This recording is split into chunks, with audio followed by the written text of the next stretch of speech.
we will go live now because then I can go to bed sooner. Oh, Cappy's sick. Oh, Cappy got it. Oh. Cappy Dynamite got the flu. And I don't think it's the Kung flu or the Wuhan virus. I think one of the little ones gave it to me. It's one of those things you got the coppery taste in your mouth and like, oh my God, is this it? Do I got the Wuhan flu? No, you got a regular fucking flu. But now if you get Wuhan flu, you have an underlying condition and your chances of dying goes up to like 0.5%. But if you were older, then you'd have a really high chance of dying. And man, those breakdowns. I got hair. How do I have hair in my beard? Those breakdowns of who's dying are really starting to piss me off. That the rest of us have to sit here and do this for a living. That this is what we're relegated to because old people with conditions, with pre-existing conditions, are the ones who die. And oh, by the way, it's all coronavirus. That's how they died. Not obesity, not diabetes, not lung cancer, not a. There was a study the Italians published also sheepishly that 48%, half of their corona, big air quotes, corona deaths, had 3 or more underlying conditions. Oh. I at least will have the good graces to kill myself before I cost society $500,000 in medical expenses to keep me alive for 6 months. And I am pro old people living. My grandma is 92 years old. I want her to live forever. She's a wonderful woman. But at what point do we say, hey, let's cripple? This is where I hate. Here's what this boils down to. This is what it boils down to. The people that need to be shot. And I do mean that. I mean, not really, because that'd be illegal. The people who need to be shut up in one way or another, who say, if it just saves one life, here's a $17 trillion package that will fight swarms disease, whatever that's. Oh, it affects 2 people out of 1 billion. If it just saves one life. No, fuck those 2 people, I guess, huh? Fuck them. So I do wish I had the Wuhan flu because my dream is to be Superman, to walk amongst the people, the commoners who are, I got done and over with it. I'm done. I want to be like those people in Iceland where, like, I had it, now it's done. I didn't even know I had it because it was asymptomatic. Oh, half the population. If I hear another doctor on the interwebs or anywhere say, this affects young people too. Yeah, they get the disease. They don't fucking die from it. So now if student loans and corrupt baby boomer corporate politics and regular politics and corruption and nepotism were not enough shackles to hold us down from achieving our best, now you're going to tie your hands behind our back with this fucking virus. Yeah, and then some Chinese do corona getting higher. Yeah, do you guys like that? Let me tell you what I'm thankful for. We'll start with what I'm thankful for because we've already started off negative, me being sick. I'm thankful for Figo. Figo is the artist who drew the cover for Captain Capitalism Reserved, and we got a new Coronachan up. So. And I always got to tell him bigger tits. Bigger tits. Here, I drew this. Look, dude, just bigger tits. Okay, I know you're Asian. I think he's Asian. And like that, just get bigger tits. Bigger than that. Let's go bigger than that. There you go, buddy. There you go.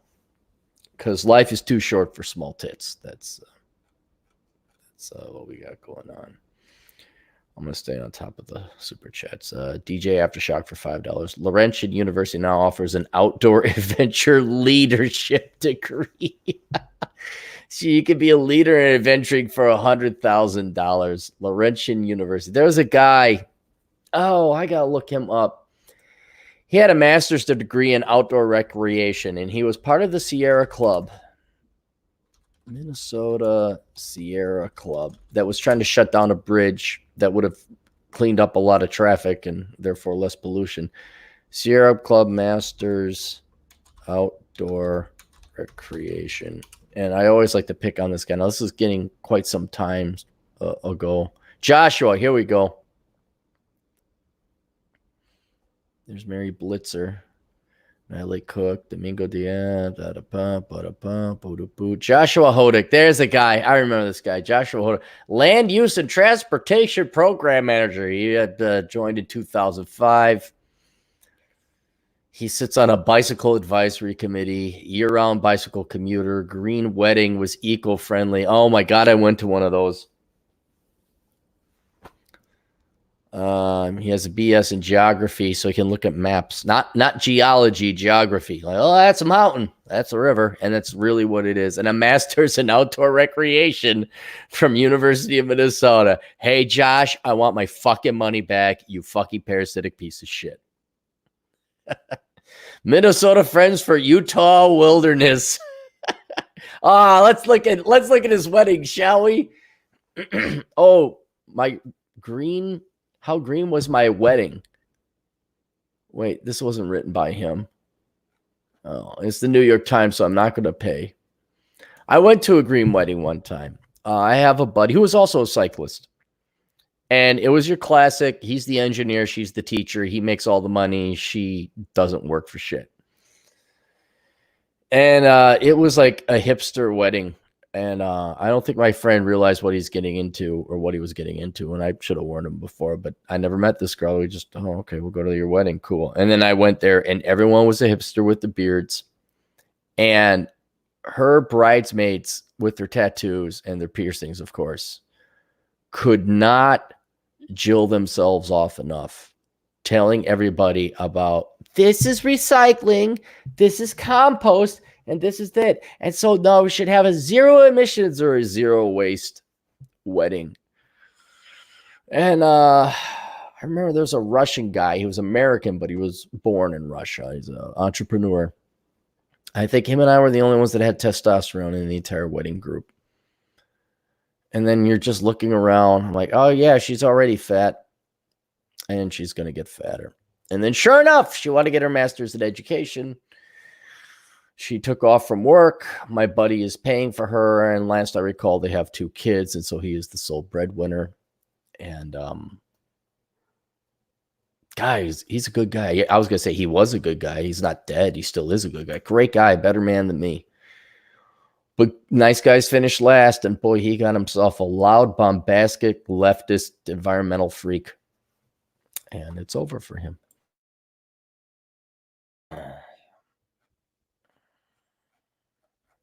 This is going to be a short one, although I do have a ton of material that we can go to. Kevin McComber, accounting or trades? I go trades. I do trades. Yeah, trades. Accounting, yeah, I get your CPA. You either get your CPA or you go home. You don't do that at all. So what? We got those. We already addressed those. You delete that. Yeah, so I think I got sick from the little ones. I don't think it's... They don't even act sick. They're like, hey, like even if they are sick, they run around. Not unless they're puking, do you have a kid slow down? And I think I got it from the little one.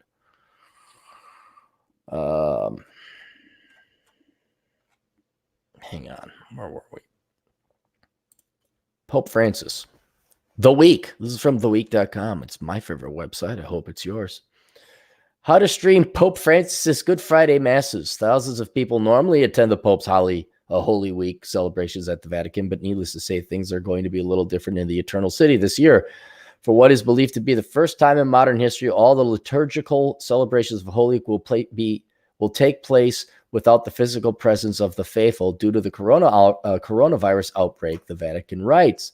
Pope Francis will still head to 2 masses on Friday, the Vatican Liturgy of the Lord's Passion at 12 p.m., and the Stations of the Cross, or Via Crucis, at 3 p.m., which will be held from St. Peter's Basilica rather than the Colosseum as traditional. There are several options for watching virtually. The simplest is to tune into the Vatican Going live stream, Booty boop, booty boop, beady bee, beady bee. If only there was somebody who had the idea of podcast pastor. If only there was a visionary who was ahead of his time, which means he wouldn't make any money off of it, and approached many men of the cloth saying, look, that brick and mortar church you got there, that's great if you're trying to reach, with a stone's throw of potential Christians. But I got this new thing called the internet, and the net is a little wider. And for a fraction of a cost that you got your brick and mortar building over there, you can make a lot of money for me and bring a lot of people to salvation, however you want to look at it. I own this fine piece of digital property called Podcast Pastor. And I'll give you half the money and you could go do whatever the hell you want with it. Save children's lives, donate to the poor, bring feminism to the church. I don't care what you do with it. But you're going to probably bring a lot more people to Christ and raise a lot more money for, legitimate Christian charities than you will with a brick and mortar building. Oh, I like your horse you got there. Here's a plane. I know your goal is travel, and you really want to ride the horse because you've really developed an affinity for it. But this plane will get you there a lot faster and a lot cheaper with other people involved. Oh, no, Simon Ree. Oh, yeah. And now, because of the great and merciful Coronachan, who, if I'm going to pray to a God, I'm praying to her because it just makes more sense than praying to the... Our goal is to get people to Christ. Internet? No! Oh, no, we need fellowship. We need to be there. Oh, and pay you, the capitalist who knew enough, will pay exorbitant real estate prices to have that prime piece of real estate in the expanding suburbs where all the white people are moving. We'll pay top dollar. We'll pay $250,000 for that lot. But we won't pay you. Oh, no, we won't pay you with your internet location. Oh. Do you know at that spot right next to the Caribou and the Starbucks coffee, we can get ourselves maybe 2,000 people every month to show up? Yeah, 2,000 people. It will only cost $1 million in building expenses and $250,000 for the lot and a lot of money for overhead and accountants and assistants and everything. But we could get 2,000 people, for half of your money, an operating budget, which would go to your mortgage anyway. You could just give me that money and you could reach billions of people, billions of souls. I'd rather pay the bank. I'd rather pay the real estate developer. I'd rather pay the guy who owns the property. Never mind. It's never mind. So there you go. It may be... Maybe I'll watch Black Dynamite. Maybe I'll just finish that off. Northland Locksmith for $5. Yesterday morning, I woke up to my wife nagging me in bed. How they don't even wait, huh? Are they hawking over you? Where you're like, and the second you get up, mid-sentence, I heard a splash, then silence. My dog had thrown up on her mid-rat. # thankful. Why do you tolerate that? There was the Malaysian government made a release saying, don't nag your husbands, support them. And you girls know you do it. You know you do it. It's conscious. A lot of people say it's not conscious. I remember my mom saying, yeah, I used to nag, then I realized it didn't work. I'm like, oh, okay, bitch. So that's what it is. What was the upside of that? I want to be an annoying pain in the ass, but it didn't work. So everyone's conscious about it. It's like women. Oh, they want their prince. They want the guy to love them for who they are. No exceptions, but they know men want women that can back up into this. So, well, I mean, I don't know your personal situation, Northline Locksmith, but can you just tell her to fuck off? But anyway, so the Malaysian government comes out and says, don't nag your husbands. Oh, sexist. Oh, my God. Oh, the horrors, the misogynies. Oh, women don't do that. Bullshit, they don't. Then another article comes out. Oh, domestic violence up. Oh, which you knew was going to happen. It's not to be accepted. I wonder. What if you didn't egg? Because guys just, I don't know. Guys just don't.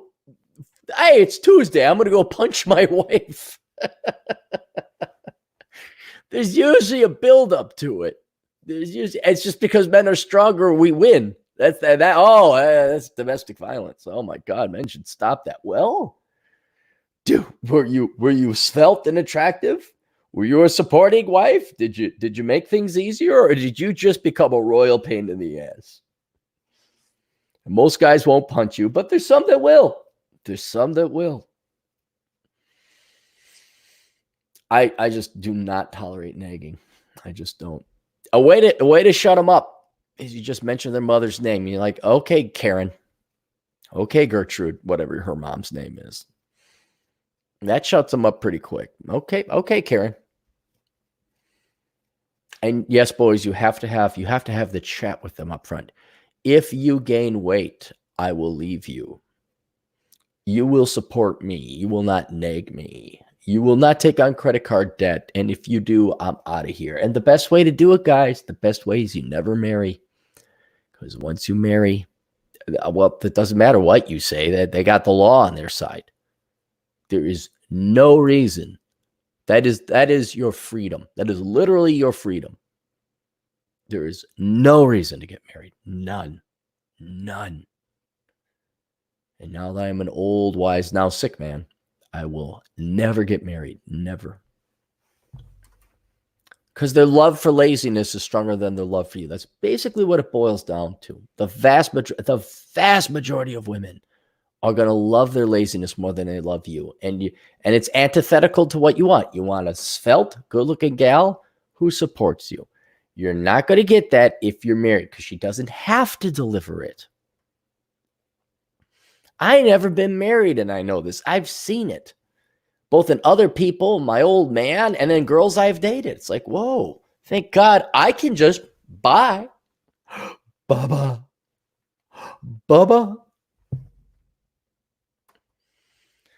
Dane, holy shit, $50, Dane.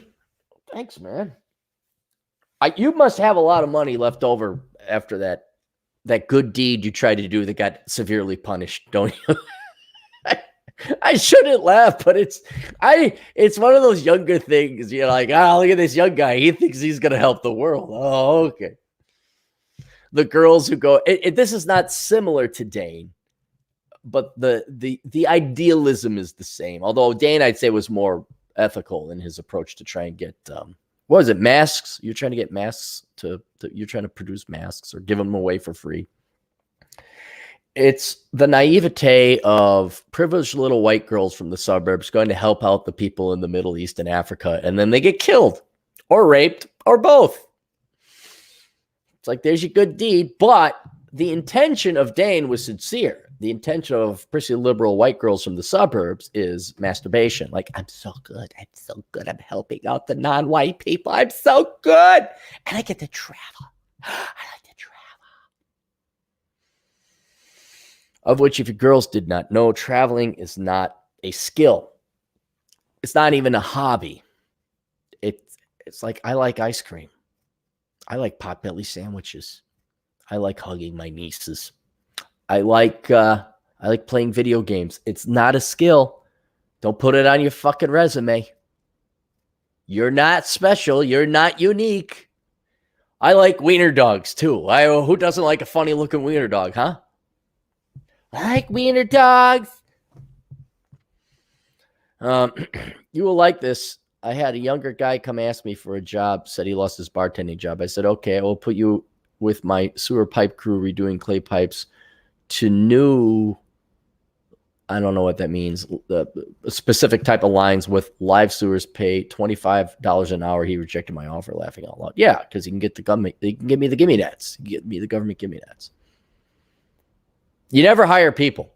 This isn't a slam on younger people. This isn't the slam on generated. But you just never hire people. You never hire people. People suck. Number one cause of all problems in the world. Sign, please. What's NT30? NT30. What's NT? NT dollar? What's that?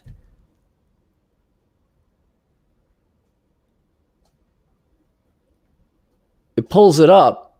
It's like 3 cents a. Mostly means no thanks. Is it Taiwan? The new Taiwan dollar. Okay. All right. Yeah, send a request. TasselConsulting.com. I'll do it.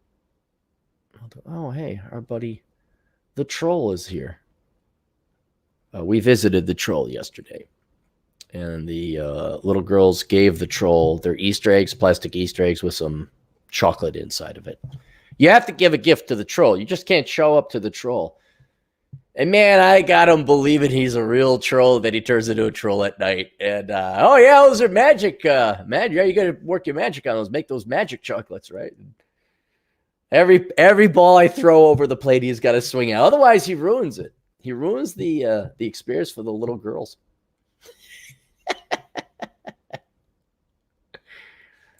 Here he is. In fact, my church streams directly to their website, their Facebook and YouTube. However, people still prefer to meet in person. I know, but it's not happening now. You can't. I know people prefer to meet in person. He has to disagree with me on everything, even though I'm right. It's a hobby of his. He likes pain. Himanshu Andi for 100. Was that rupees? Is that rupees? Purdue University, University of Wisconsin, Madison. Which one is better for industrial engineering? I think, here's the thing, dude. Himanshu, if you are not from the Himalayan region of India, and I'm thinking that's rupees, so I'm going to guess you're from India, it gets cold. The degrees are going to be the same. Both are accredited universities. So we're going to non-academic variables that I think should affect your decision. Wisconsin is cold. Not as cold as Minnesota, but it's cold. Purdue is in Indiana. It still gets cold, but not as cold as Wisconsin. But here's the other problem. I think Purdue is the one where their engineering dean is a Marxist diversity hire, Kuantahaha. Engineer, dean, Purdue, diversity. And hang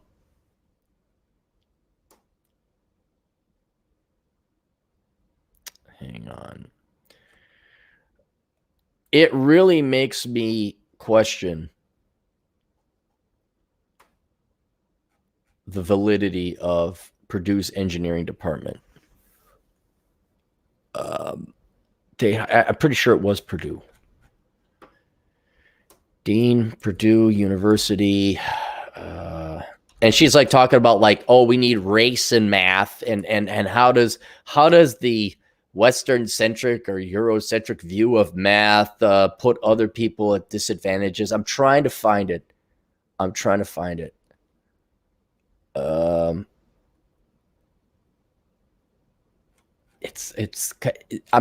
almost certain. Diversity hire, woman, she's black. Maybe that. Oh, they didn't use black, they use African American. But the problem you're going to run into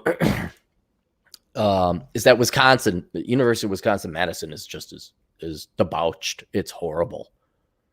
I'm wondering if you can't you go to something like, we got plenty of satellite campuses to choose from. I'd go Urbana-Champaign, Illinois. That would be a better school. A little bit more south than Wisconsin. Same latitude, same climate as Purdue. And I don't think you have quite the politics of Purdue or the University of Wisconsin-Madison. But if I had to choose between, here's what I would do. Go to their websites and the program website and see what classes you got to take and do a side-by-side comparison and see if how many diversity required classes are there.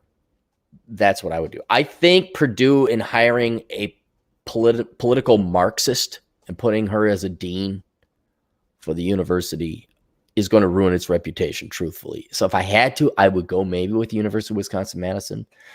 But I prefer to go with neither. I would do Urbana-Champaign in Illinois if you could get in. But I'm going to say both are Marxist. It's a draw, man. It really is a draw. I would let the weather then determine it. So if I had to choose, I'd say Purdue. But go do some research, but see if you can't get into Urbana-Champaign. Kevin McComber, $1.98. Roth IRA or 401k, neither for you. You're Canadian. You don't get either of those. You get your RRSP. And a 401k is offered by your employer. An IRA is offered by you. So if your employer doesn't offer a 401k, you have an IRA.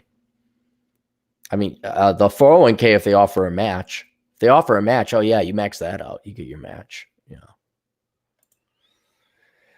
David, 128 for $5. Cities have banned drive-thrus. You think with Corona that might change? Maybe restaurants will band together against these horrible policies. No, what will happen is just be Detroit. People won't go into cities. Why would you invest in a city? You're going to see, and you've already seen it, the growth is not in the cities. It's in the suburbs. The real, like, what? We're going to deal with traffic? What? We're going to deal with what? We got to pay a city tax? What? No, we're out of here.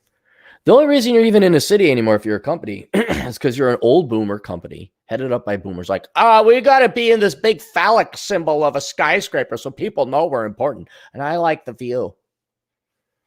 And that's going away. I know people on the inside who are just waiting for their boomer owners to die off so that they take over the company. Not children. I'm talking owners, partners, that type of thing. And they can't wait to get rid of their downtown offices. Yeah, we do it all online. We don't have to be here. But I also don't. They're going to go the path of least resistance. They're not going to like form a group and go lobby the Minneapolis city government saying, hey, we like drive-thrus. What it is a testament to how much the local people, it's not even the politicians. It's the people. The people of Minneapolis and other liberal cities hate business. They hate progress. They want equality. They don't want to see success or happiness. And they're dumb. They don't connect. That's why Californians move away from California because it's so horrible, but then vote for the same shit that made California horrible in the first place. But it's the people that hate businesses. And they're going to vote Democrat because they're dumb. Oh, dude, they're for the little people. They're for the small guy. And then you don't have drive-thrus, and then you don't have, and then you got plastic bags, and you got all these other anal retentive requirements, and then you say, forget it. We're not opening up shops anymore. And then they'll complain, why can't we get the inner city to grow? It's those evil suburb people with their drive. You ever notice how the strip malls in the suburbs have ample parking? I'm not saying strip malls are great necessarily, but do you see how they're convenient? Like, hey, we did some analysis and said we should put some parking here so that people could park for free. Major metros, how can we tax those fuckers coming in? Oh, let's give them parking tickets. Let's make the parking so complicated and convoluted. Let's make them pay for parking. All right, fine. I rarely do I go downtown anymore. You can even see it in the Twin Cities. Minneapolis used to have a really great nightlife. Now it's like they will not band together.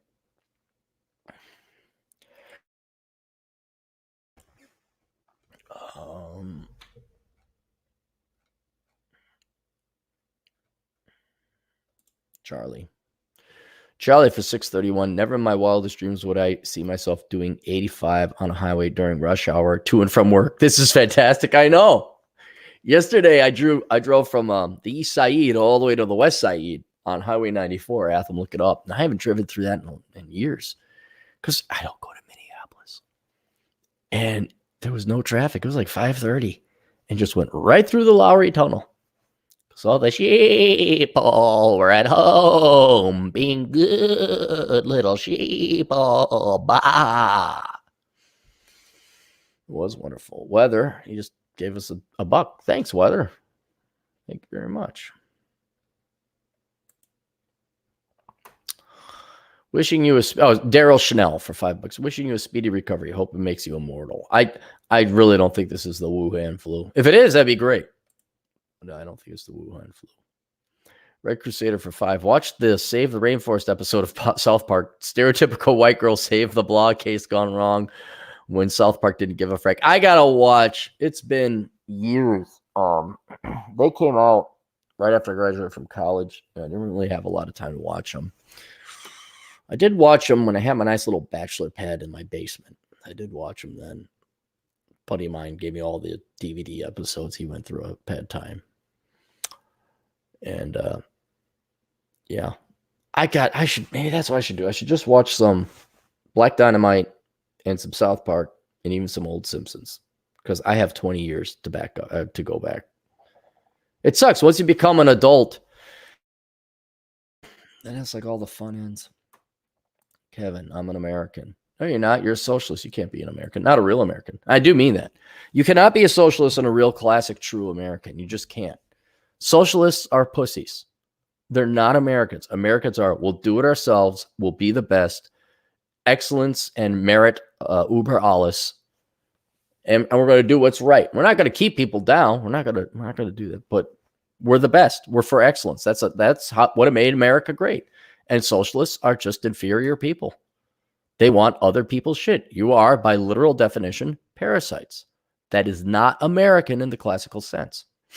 I mean, you might be born here. You might legally be an American, but you are not that in a cultural sense. Oh, did I? Oh, whoa. Look at all this. Holy cow. Look at the money coming in. All right. Euro Burns Marsh, $2. What is the Coronachan equivalent of Easter? Rising from the dead. I don't know. The Coronachan. I guess like when we get the all clear, wouldn't that be kind of Easter? When we get the all clear. I've advocated for a national holiday when this is all. I'm being deadly serious. We should have a national holiday, so we'd have to create it. But some rise from the grave. I don't know. Passover, I guess, where the angel of death killed everyone, unless there was like the blood of a lamb on your door. What was it where everyone's oldest son was killed? Was that one of the plagues that Pharaoh had to deal with? My biblical knowledge is limited. Cappy, what hair product do you use? This is Rahul, interesting question. This is more difficult than you think. In the day when I was young, I could use regular old shaving gel, not foam, the gel. As long as it had aloe in it, it would work. And now that's not working. It gets all feathery still. So I don't know. They must have changed the formula, because the last time I had long hair like this was at least a decade ago. So now I'm using, the girl's got all these fucking creams, all this shit. Like, I don't have to buy anything, because she'll get like, oh, I got a new sample. It's a jar. Well, it's a sample. That jar is going to last me like 7 months. So there's I don't know, some kind of paste, and you rub it in your hands, you run it under water, and it kind of liquefies a little bit, and I put that in. That seems, I like this, the straight over, like it just hangs and straight. And it's not feathery and staticky. So that's what I've been using. This is just me waking up. And the hair, I won't lie to you, it's kind of getting annoying, because now it's right at the level of my eye. And I may go back to cutting it. Chris Muir over at Day by Day Cartoon. He says, grow your hair out long. Appreciate your long hair. If you got hair, you should grow it long. And he does. He's an old man with long hair. It's all great. It's really cool. It looks like Sam Elliott. And I'm like, oh, yeah, I'm going to go back to doing that. And I'm kind of like, yeah, this is kind of a pain in the ass. Like when you go to sleep, you got to put it. Otherwise, it falls in your face. Like, can't sleep. Kevin McComber, not a socialist. Yes, you are, Kevin. You're a socialist, Kevin. You advocate for more taxes on a tax rate that we already have at 38%. And you want nationalized everything. That's the definition of a socialist. David, for $5, is there an interesting story to the bra hanging off the lamp right behind? Yeah, I don't know whose it is. I've always had that. And I think I was so drunk at a party I hosted one time. I don't remember. It just also was there. And I don't think I got to play with them. That's the sad story. I think a girl just left it hanging on the light one time as if people were letting themselves out. And I would have remembered those tits. I think those are C cups. Those are pretty good.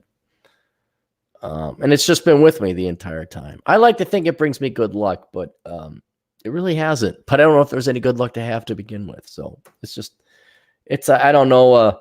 It's not even a trophy. You can say, I unhinged this girl's bra and she forgot it here. He. It's like, no, I don't know whose it is. It's the mystery bra. Don't know whose it is. Juan Corbera, I'm more American even though I wasn't born here. Juan's right. Juan is more. Juan doesn't go around begging for other people to take care of him. Juan owns up to his mistakes and owns up to his responsibilities. He doesn't say, oh, I want this, I want that. Juan is going forward and, God, you're a mechanic, Juan. And then maybe you could join the military or something. But yeah. Oh, you got entrepreneurial hustle. Yeah. No, you can be not in America. You can legally not be an American and be more American than the vast majority of modern day Americans. I mean, if you John Wayne up and you're an entrepreneur, like what's his name? The guy with Virgin Airlines, Richard Branson. I mean, he's American. He kicks ass. He dominates. He goes and makes the money. I'd say Carlos Slim, maybe. I'm not terribly familiar with his background, but man, that guy, he made some moves. I'd say the cartels, going back to Juan's native land, the cartels are more American in that they're criminal, but they're also entrepreneurial and fuck the government. You know, Americans, it's freedom. It's independent. And along with getting to do what you want to do, you have to own the responsibilities of doing what you want to do. And most Americans are like women now. I'll give up freedom for security. Okay. I can't say these words because some intelligentsia Nazis said, oh, that's a bad word. Well, I won't use it then. Oh, we should give up our rights because we're a certain skin color or gender. Okay, well, that's fine. As long as you promise me some basic guaranteed income. It's not American. I mean, look, here's another perfect example. Roman. What does it mean to be Roman? Well, probably top, elite, good engineers, and they got some kick-ass legions. That would be Roman. What does it mean Italian today? You're a bunch of fucking socialist pussies who are corrupt. Really? Wait, whoa, Italy. Ooh. You guys couldn't even fucking invade Ethiopia. You guys got your asses handed to you by tribesmen. You had all modern technology. You got your asses handed to you by tribesmen. And, oh, Hitler's not doing too well. Oh, yeah, we hate Mussolini. Hey, viva American. Americano. It's not fucking wrong. Look, it's a time in history. People will look back and say, who landed on the motherfucking moon? Americans did. Who won 2 world wars with the help of the Soviets in the second one? I'll grant you that. Americans did. Who invented all the motherfucking shit? Americans did. What's America now? It's not. It's Italy. It's 2,000 years later, Italy. I mean, there's a land. It's the same land called America, but it's just another socialist shithole where people are stepping over shit. And you have shit rights, the defecator rights. They passed the Defecator Rights Act of 2027 where people could just shit in the streets because you're bigot. They've been classified as a race, the shitters. And if you discriminate against the shitters, oh, you violated the ERA Act. DJ Aftershock. Sell Massachusetts, Connecticut to Venezuela or Canada. I'd love to sell, like we swapped Japan for California. Hey, you guys are good at math? You like technology, you work, you don't commit crime? Come on over here. California, get the fuck out of here. What's Venezuela going to buy it with? Canada's got some. They got timber and oil.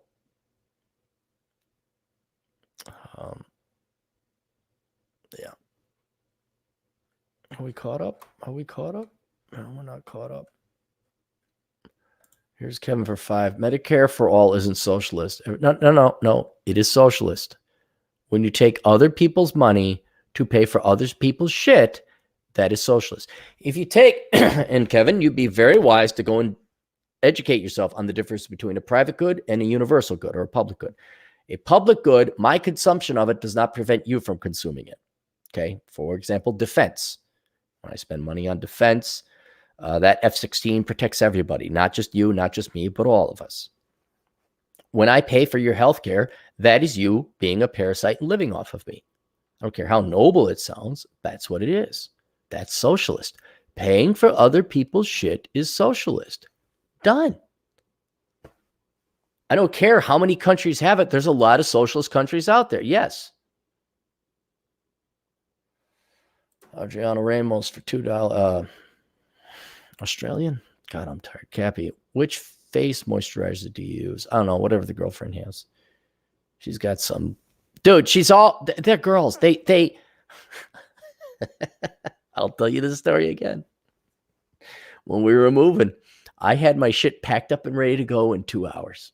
I was all ready to go. And as the time came that I was going to hand off the house, we'd have to move into new. She got more frantic. And she wanted, like, oh, can you? No, I'm not helping you. I am not going to help you. You are going to learn to like, this is not a storage facility. We are not hoarders. Now, she's not a hoarder, but every woman has way too much shit. They do. And then, oh my God, but I could use that. It's always, I could use this, as if these people have lived through the Great Depression. If you live through the Great Depression, I understand why you're saving, that piece of twine. Okay, I get it. But no, Walmart is my storage facility. That's where I keep all my shit. And it's a great service. They store all my shit for me, and I just go over there and give them a couple bucks, and I get my shit when I need it. I don't store it at my place needing more square footage of shit. And so, she's on, like every girl, like they're in a network, their makeup network, and they send them free bottles of, oh, try this. Oh, okay. How does this? Oh, it works fine. It works fine. I get free moisturizer, which is important, especially when you're hiking out west and you're a motorcyclist. So I don't know what it is. It's just, it says lotion. A lot of times what I'll do is, especially when I used to stay at hotels, I'd grab the body moisturizer because that works. That's good too. That works. But I don't do oil of Olay. Although I will have to point out oil of Olay. If you gals are interested in it. My mom has used that ever since I can remember. And my mom looks amazingly young for her age. I think she's going to be 70. Yeah, I think she's going to be 70 this year. Yeah. And you don't like to compliment your mom because your mom always beats you and yells at you. She's your mom, but I really got to hand it to my mom. She looks she has kept herself in amazing shape. And a lot of that is her skin. A lot of it's good genetics. I mean, a lot of you guys look at me and say, oh, look how young you look. You're 45. Yeah, I'm 45. And so genetics definitely plays a role. And I'm thankful for it. But I think that oil of Olay, she uses it religiously every day. And she's just a very attractive older woman. And she also kept herself in shape too. So there's that. But I strongly, even though I don't use it, I guess if everybody wants to use some, I'd recommend oil of Olay. I don't know if they've changed it. Kevin for $5. You're paying for other people if you have health insurance. That's how health insurance works. The healthy subsidize the sick. No, I'm paying for a guarantee. I'm not paying to cover other people. There's a difference in that. Medicare is people who didn't even pay into an insurance program. That's just, I can't even afford to pay in. Well, maybe you shouldn't be alive. I know that hurts, but if we're going to do survival of the fittest, but I do not, but insurance is an option for me. If I want to buy into car insurance, yes, I'm paying for risk management. That's the service I'm paying for. I'm not directly paying for somebody else's health care. That's a difference. And it's based off also on my age. Like, remember when you say, oh, how old are you? What are they? They still ask these questions, as you should. That's not a subsidy for the sick. It's like, oh, you're a younger guy. You're Aaron. I mean, I remember before Obamacare, you're a single bachelor. You just wanted, it was $90 a month. Now it's $280. Because now I'm paying for other people's shit. Beforehand, oh, you're this risk group. You run, you work out. This is your weight. Okay, checkup. I see you smoke cigars, so it's going to cost a little bit more. But oh, okay, yeah. Here's your. Oh, now we're going to throw everybody else in. Oh yeah, because the people who simply don't want to work, they can't support themselves. Oh yeah, Aaron, here your rates have tripled. Morgan McGuire, bless you, sweetheart. Dang, I thought you were. Yes. That's why I could date younger if I wanted to. And then you run into younger people. No offense, Morgan, but you're like, oh God, no. No.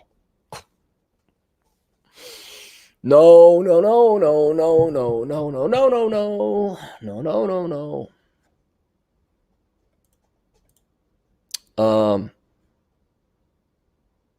an article, Capitalism.blogspot.com, the case to bring back dowries. And it's a theoretical piece because most men today, fathers today, do not have enough money to afford a dowry. So it's moot. But the economic and academic point or philosophical point was that young women today, even though they work more than any generation, women's labor force participation rates have been going up. Men's labor force participation rates have been going down because we're smarter than fuck and we know that work sucks. But if you girls want to believe this work is the most important thing in life, please, by all means, go ahead and pay the taxes. But even with women entering the workforce more and more than any generation before, they are presenting men with a horrific financial liability in the form of student loan debts. And then there's other things too, like divorce. Women are programmed and conditioned to not be wives, to just be nagging. And I mean, there's no training whatsoever about family formation or being a good spouse, male or female.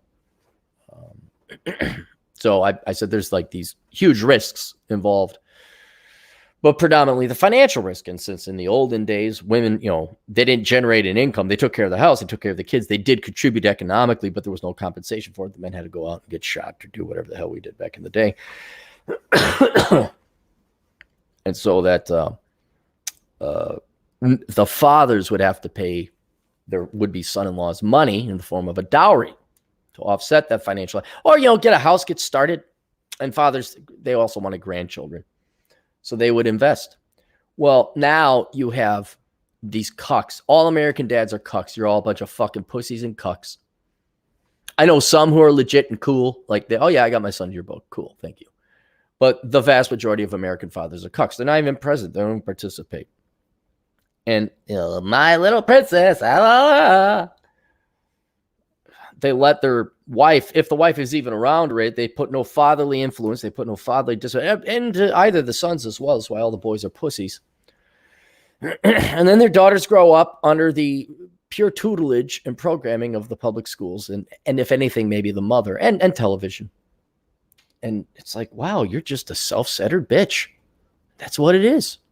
You are a self-centered, completely self-absorbed bitch. No, why would you cannot be fallen in love with. You can be fallen in lust with. Well, you can't be fallen in love with.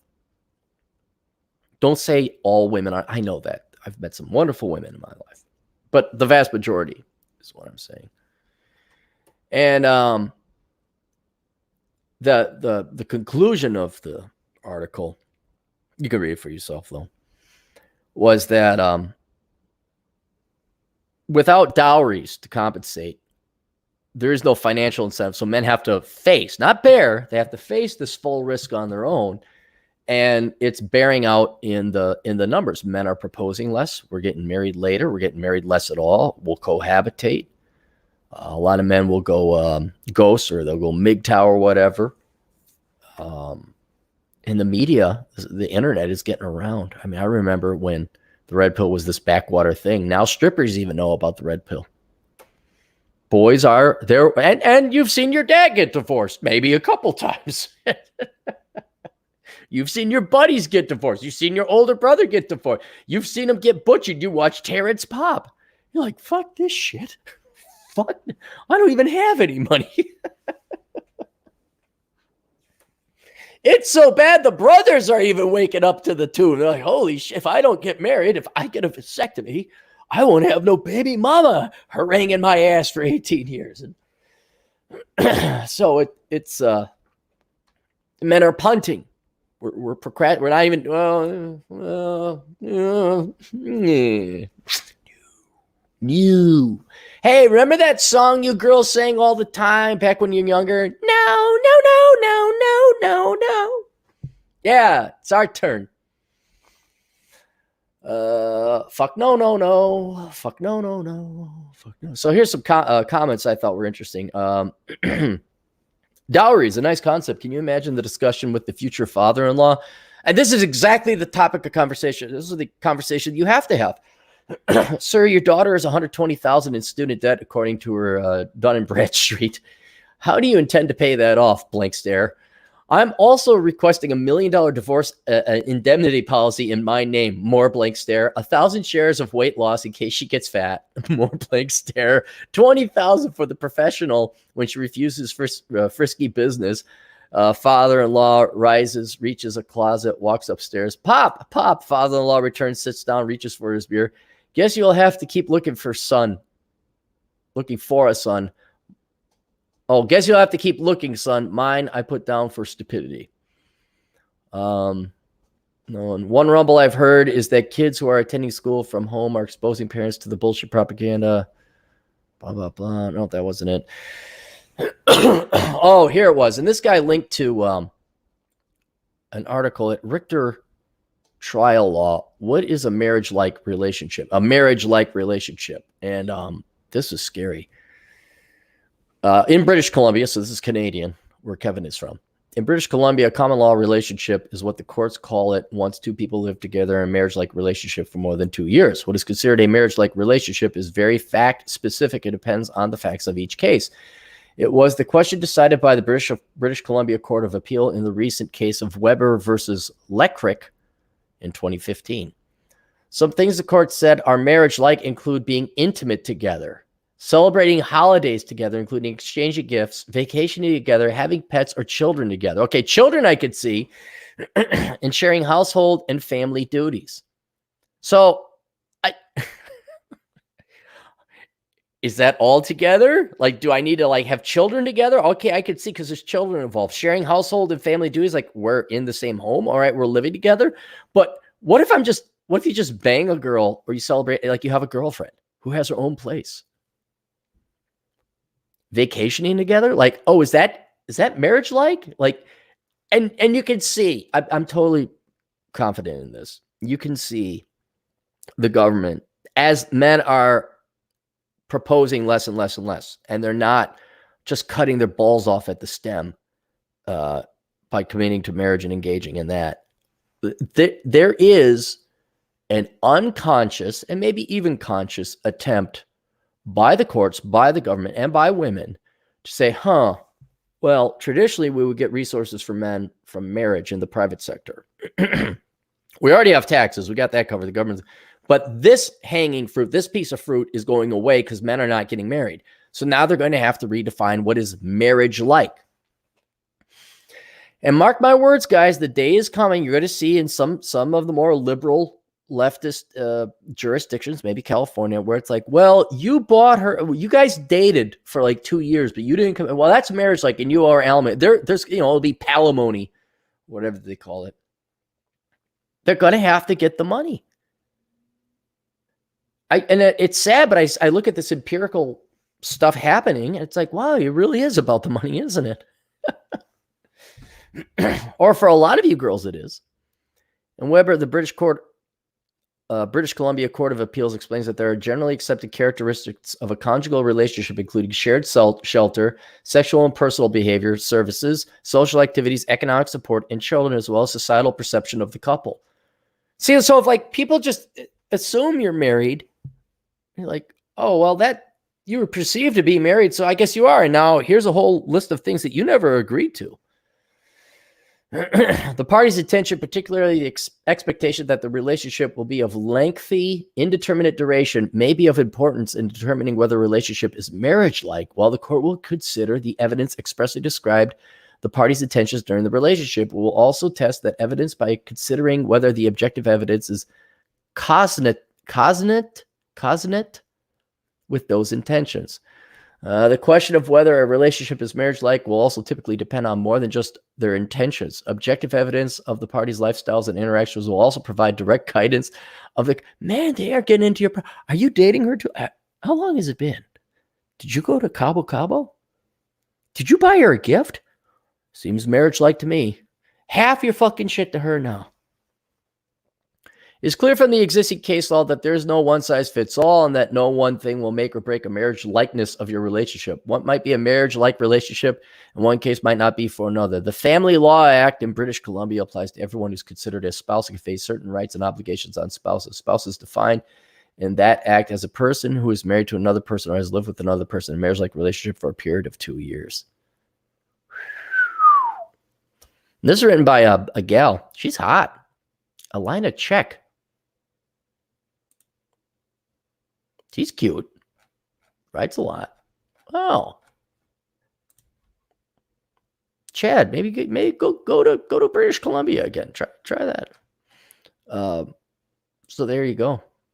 There you go. What do we got? We got any more super chats? Doing face moisturizer. You're paying. Which is better, martial art, wrestling, or oh, okay. All right, let me hit the can. I'm gonna hit the can. I'll be back in a second. Cappy's sick. Yeah, I'll even pause it so you guys don't have to hear me tinkle.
Okay, we're back. Alex. Hey, Alex. I had a friend request. We're going to talk to Alex because people keep letting girls in. Which once Atham's not around, he's not spraying. And none of our other look, you Latino listeners, you guys are responsible for spraying for girls. All right. Adriano, you have failed, even though I don't know, maybe you're Italian, but let's just say you're Latino. Juan, you failed. Murray Saucedo, I had to because he kept he's failed. Juan number 2, Navarro, he failed. And Atham ain't even around. He's the leader of the Latin gang. What the hell is he? And now there's a girl here. But anyway, Alex, so I got a friend request on Facebook from an Alex who also is brunette, female, cute. And I'm like, oh, it's Alex. Oh, Alex.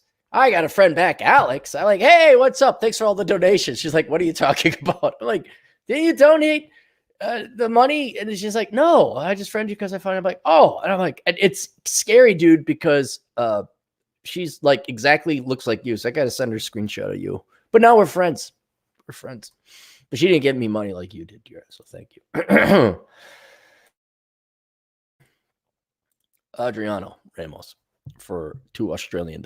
Which is better martial art? Catch wrestling or Brazilian? I don't even know what catch wrestling is. I'm going to go with Brazilian jiu-jitsu, like for efficacy, because all your fights end up on the ground, usually. I've heard other people say Krav Maga is better. But I don't know what catch wrestling is. I do know I hate jiu-jitsu. It's good. It helps. Yeah, I mean, you'll learn how to fight. You'll learn how to get out of holds and things like that. But man, is it tough.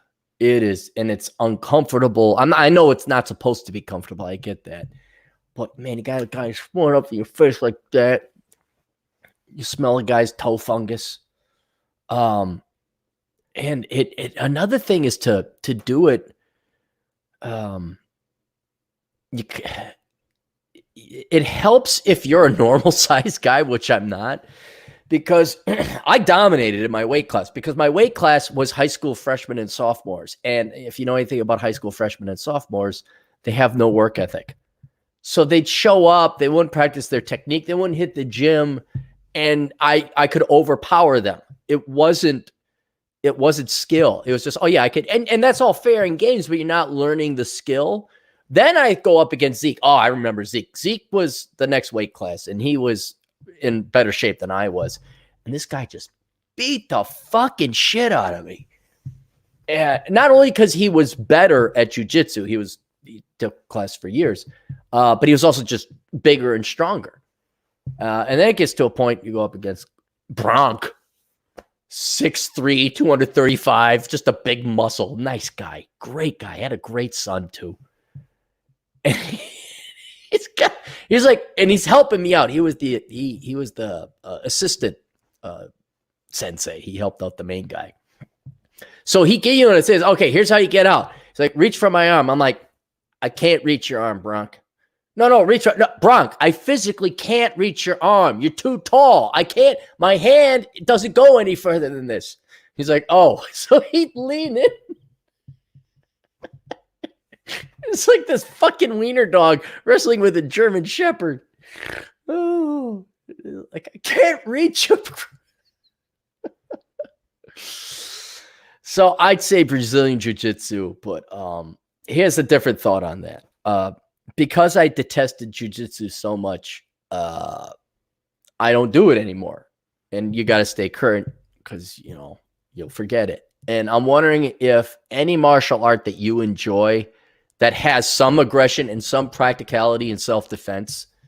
Like I know some guy, he went karate, and it was all about pose and structure and patience. And it was more meditation than it was anything else. I'm like, I don't want that. So I think I'll try kickboxing. Jack Napier, the boy, likes kickboxing.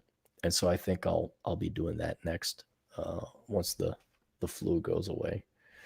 In the meantime, I just carry a gun. Run away and carry a gun. Holy cow, where's all the... My goodness. But, you know, I thought it was going to be a short one. You guys keep throwing money this way. Hey, Andrew Ryan's here.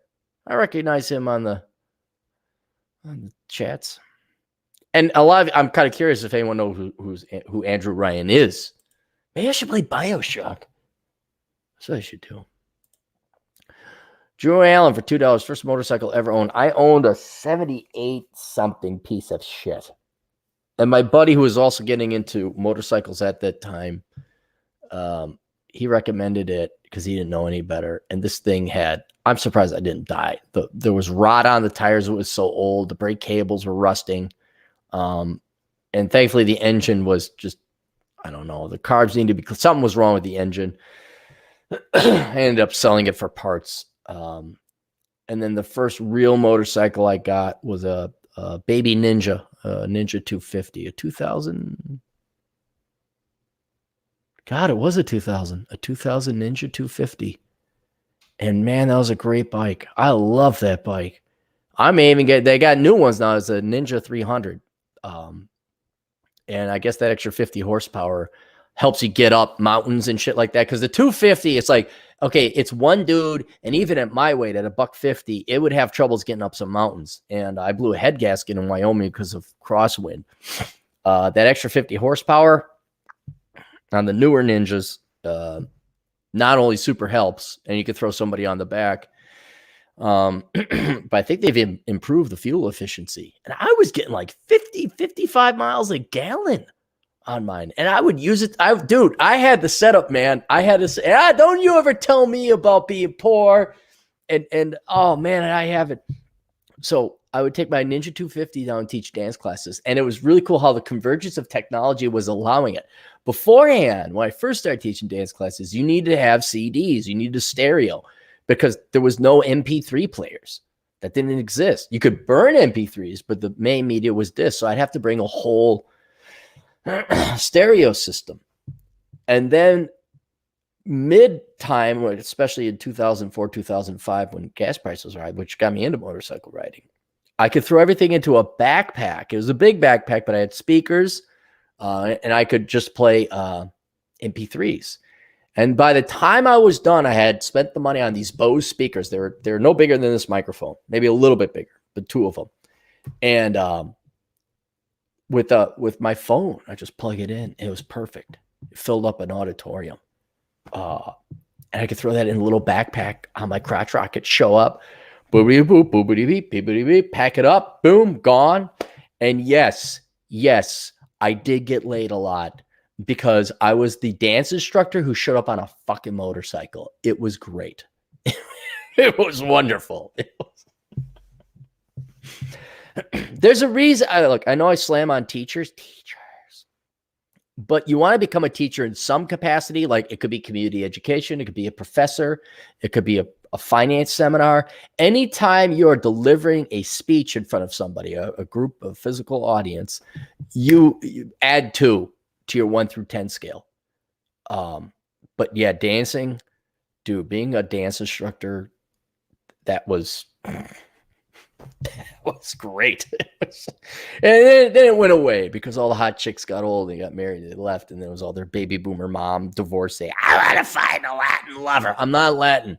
Although I found out I am. I guess I'm 18% Spaniard. So now apparently I'm Paisan now with Atham, the 2 Juans, Murray, and Ramos. So that was my first motorcycle. I strongly recommend, if you are a beginner and you want to get a crotch rocket, give yourself a Ninja 300. Those Ninjas are easy to work on. They're fuel efficient. They're cheap. Absolutely. Don't get yourself some dumbass Hayabusa. Don't be getting no 1000cc crotch rocket if you've never ridden before. Start with a little baby Ninja. It's just fine. Just fine. And I did have a real Ninja. I got a 636 and I went 130 miles an hour. And then you're like, oh, this is uncomfortable. Kevin McCormick, marginal tax rates were much higher in the past and the economy was booming. Yes, it was. He is correct. I would argue you also had much higher quality caliber of people back then. And what was it? Schiff or somebody did a study that there were so few people in those marginal higher tax rates. It was like 90%. Like, if you made up, you had like 90% went to the government. Also has to pay down the World War II debt, but I don't want to bother you with facts or history, Kevin. But yeah, but very few people, and I want to say only tens of thousands paid that. But it doesn't change the fact, Kevin, you're still living off of other people's money. I mean, you could say, oh, Jeff Bezos makes billions. He doesn't make billions. Actually, he has assets that have gone up in market prices to the tune of billions. But Jeff earned that. What have you done, Kevin? Jeff doesn't owe you shit. All it is a simple question, Kevin. Are you a parasite? Are you independent? The biggest joke, the biggest laugh I get is all these women claiming they're strong, independent women when they are either directly taking government money from the taxpayer, they're demanding a student loan bailout, or their daddy supports them. Especially the epitome of hypocrisy are these New York writers. They live in New York City. They're doing the Sex and the City lifestyle. They write for some like Boldy, some Condé Nast fucking Jezebel website. I'm strong, independent woman. I guarantee you look at their finances. You're like, oh, where'd this extra $8,000 a month come from? Oh, that's my daddy's kind of helping me out. Oh, go fuck yourself. You're independent. You're either SWAT or you're not. You're an American or you're not. Kevin, you might actually be an independent American. You just have a philosophy that's different than being an American. You might actually be a truly independent man. But if you're advocating taking other people's money, I don't care how much people, that's right. Good. The economy was booming back in the day. For what handful of people paid a 90% tax, that's fine. Still doesn't change the fact you're a parasite. Or at minimum, you're advocating parasitism. I don't have a lot of standards, but when I die, it'll be like, I didn't live off anybody. I wasn't a parasite. I proved the American, am I the last standing American? Last American standing? Like, oh yeah, you could do it. Even with these tax rates and this bullshit, these recessions and economies, you could do it.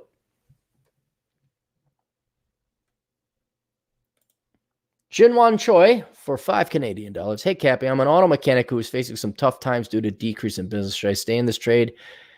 And will we get through it? Yeah, dude. Yeah, no. Here's what's going to happen. I talk to other tradesmen like dentists. I know a guy dentist, a gal dentist. I know Juan's a mechanic. Yeah, man, you're fine. Everyone's suffering in this. This is a genuine disaster. This is a genuine natural disaster. You probably still get a trickle of business. You know who ain't getting a trickle of business? the gal with her fucking master's in English. Okay. Tough times doing decrease in. Should I stay in this trade and will we get through? So yeah, I would recommend you stay in the trade. In the meantime, with the downtime, skill up, get your certification. I know you're in Canada. I don't know if you have the MSc or ASC. In the United States, there's like a certified mechanic certification you can get. I'd go get that in the meantime while you got this downtime. But it's going to come back, man. It is. It is. I'm actually optimistic. Again, I could be wrong. Oh, we could be facing death tomorrow. All right, who knows? But the machinery of the economy hasn't been hit. It's just we got a fucking virus. It's going to go away. We're all taking a month-long vacation. We'll all come back, and it's a great skill to have. I would do some hustle on the side. It's like, hey, you need some help with your cars. But getting back to what I was going to say about the other tradesmen and tradeswomen I know, they know, they don't expect, they know there's going to be a huge demand buildup. And I even know this because the GF cuts my hair. Don't mock her. She's been getting offers for people to cut their guys. Like, I need my hair cut. And all these women with their nails, like she's like, oh, my nails. And you may say it's not a legit profession. I say it is, even though I mock and ridicule it because of the type of people that occupy the profession. But it's a real profession. Hairstylists and nail people. Oh, dude, when they give the all clear, there is going to be a line out the fucking door of those Vietnamese nail gals. Those girls are going to be bringing in the bucks. And I think the same is going to happen to you, Jin. Mechanics, dentists, any kind of maintenance that needs to be done, there's going to be a line out your door. And that's when you jack up your prices. You make up for lost time. In the meantime, while you're down, skill up, get whatever certification it is. Now's the time to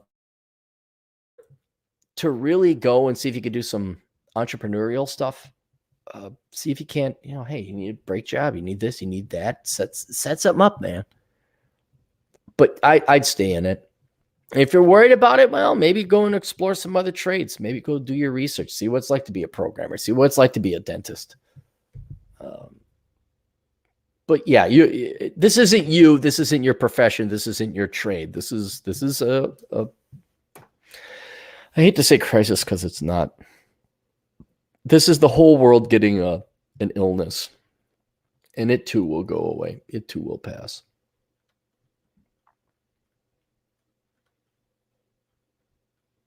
God, here I was thinking I was going to go to bed early. I knew there was other super chats.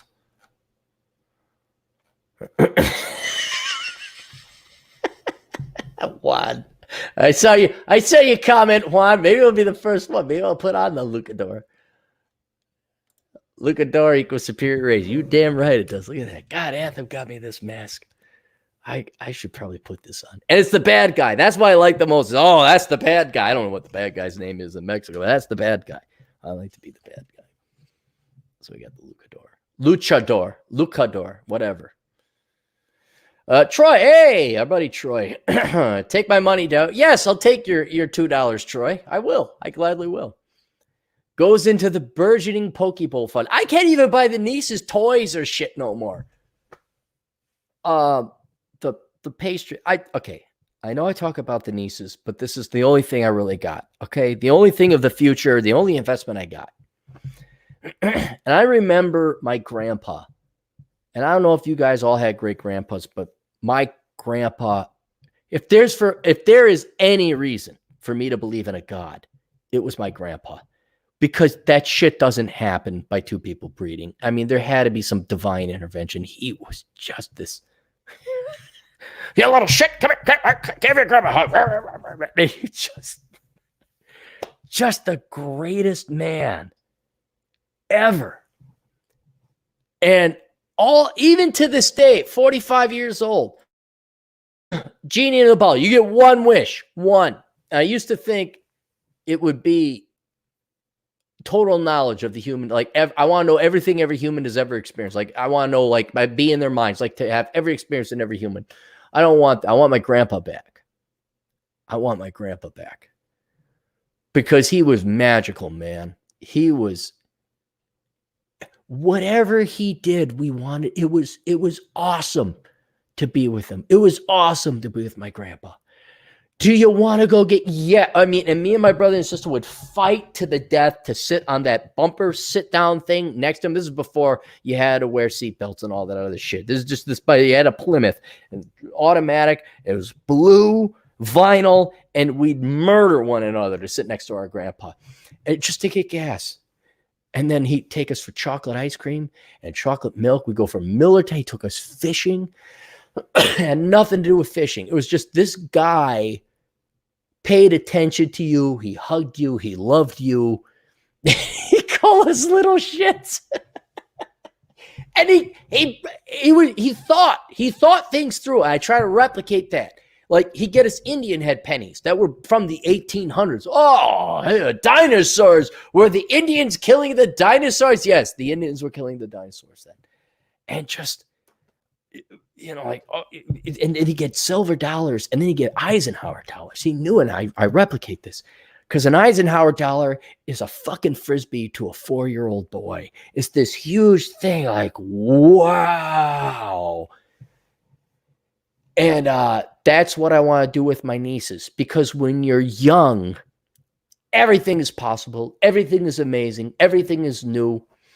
And I don't want to take them to the regular burger and fries joint. I want to take them to the pastry shop where they get to see the pastries. They get to see all the different colors, even though they can't eat one whole one themselves, and they'll play with it afterwards. But I like seeing their eyes go wide. When I pick them up, I say, look, because they can't see because the top shelf's up here. So you got to pick them up and show them. And then we go on adventure. We go on it. We feed ducks. We go to the Blue and Green Park. It's the fact that those kids still have hope and idealism, and they don't know. They can't read a map. They don't know where they are. They don't know over that hill is just another suburban development. Over that hill could be fucking Sherwood Forest with dinosaurs and Ilsa. Oh my God, Ilsa. Oh, Jesus. If you guys don't know the Frozen movie and you have little girls anywhere in your life, you're going to have to learn about the Frozen movie. But they're allowed to dream, and they're excited, and they get to, oh, we visited the troll yesterday. Oh, they were excited to visit the troll. Oh, they love the troll. They, like I said, they actually think he's a troll. Think about that. How awesome of a life is that? You think this ugly, balding, schleppy, stinky, dirty clothes, smells of socks, mechanic, IT, Christian dude is a troll. You think he's a troll. Actually, and the wonderment. Oh, he turns into a troll at night. I bet you, because they sleep. They have their own beds, but they sleep in the same bed, and they adore one another. It's very nice. But I bet you, he's a troll. Did he turn into a troll tonight? And that's it. That's why I love. And you know, it'll be over in a couple of years. But I get them now. And they love everything we do. And my God, man, I just wish and that's what I want to replicate. I want my grandpa. He told us Grandpa Bunny Bunny. There's a book called Grandpa Bunny Bunny. I did this with the kids. So Grandpa Bunny Bunny is a book, and it's a way to introduce death to young kids. It was written by Disney in the 1950s, and it's just a book, children's book. But my grandpa, he would because you guys don't know his knick-knack name. My grandpa would grab candy and he put it in his pockets. He said, I thought I saw Grandpa Bunny Bunny. Like, oh, you saw Grandpa Bunny Bunny? Where's Grandpa? He's down by the creek. He takes us this creek over in Sussex, Wisconsin. Anyone who's from Sussex, it's the creek that runs past the Century. Or what was the Century? I don't know if it's that anymore. It's by the bank, goes past the Century. And he'd say if you scare Grandpa Bunny Bunny, he'd drop some of his candy. So we'd be looking one way, and he'd shoot out candy the other way. Like, oh, there he is. We turn, and then, you know, me and my brother and sister would, you know, I think I was 6 at the time. So 6, 4, and 2. My sister doesn't know shit at 2. Nobody knows shit at 2, but she knew candy and walk around. Oh, there's candy. Grandpa Bunny, drop me. Oh, look, there he went again. And he just shuck another piece of candy over there. I did Grandpa Bunny with them. I don't know if I'll ever live up to my grandpa, but I want, because you only get them. You get them for this little bit of time. And you dipshits. I gotta raise my own kids. I have to hire a nanny. I need a babysitter. I need daycare. My career, so fuck you, women. Fuck you, you soulless fucking bints. How can, I mean, really, you're not human. You're not humane. You're not human. You don't have a soul. You are a true NPC where you have little kids, little children. I know they're a pain in the ass to raise, but by God, you can't go play Grandpa Bunny with them. You got them for this short little bit of time, and then they become young girls, tweens or whatever, and they go on the fucking phone or whatever. I don't know.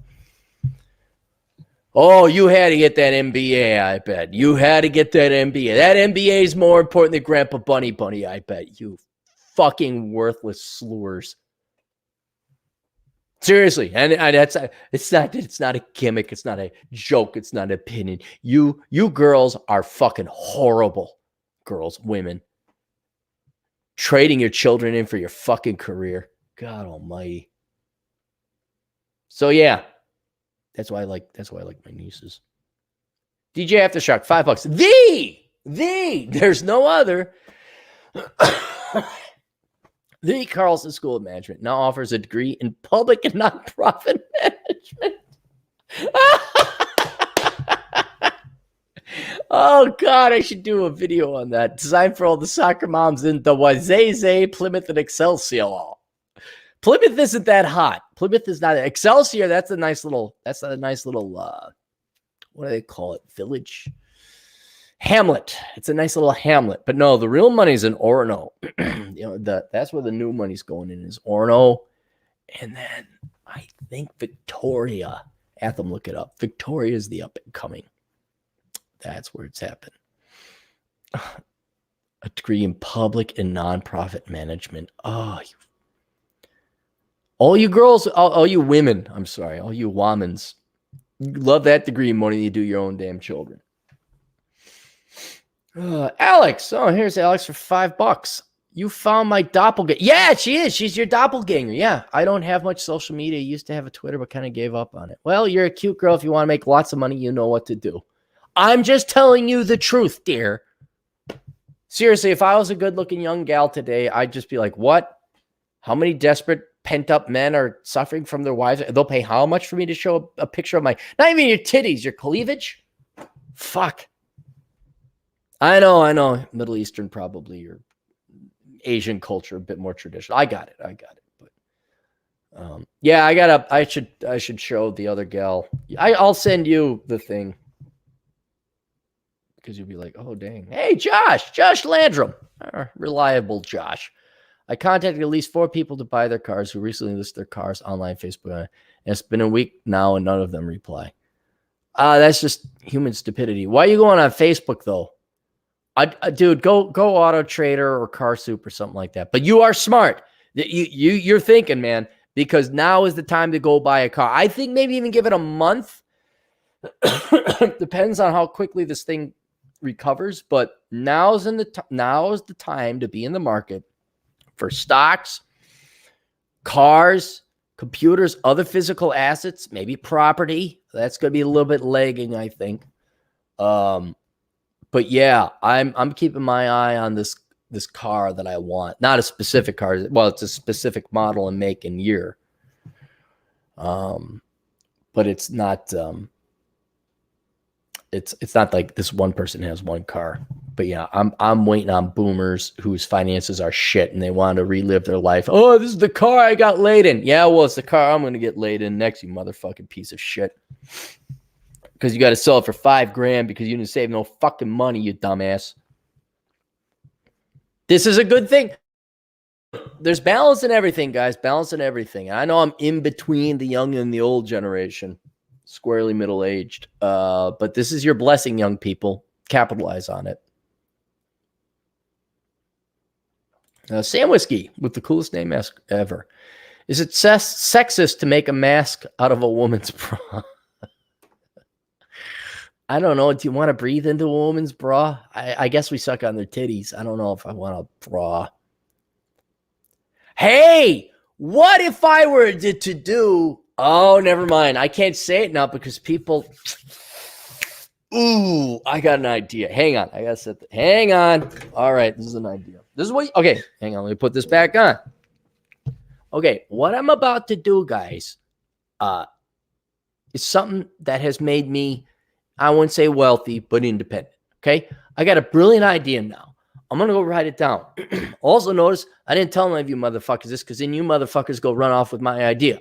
Right? But this is what you got to do. But I'm going to write this down because it's a damn good idea. Oh, damn.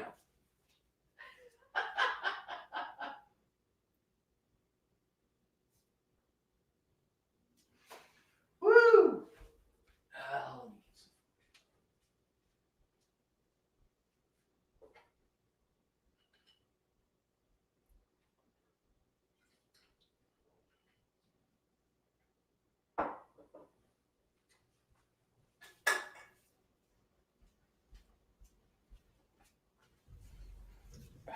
Now, if only the rest of the economy is available for that.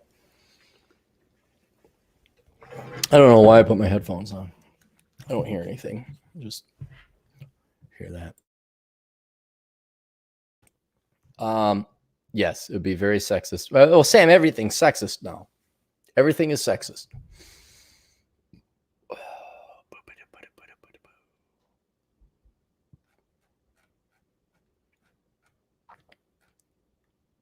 No. Whoa. Whoa. Whoa, look at all the super chats coming in.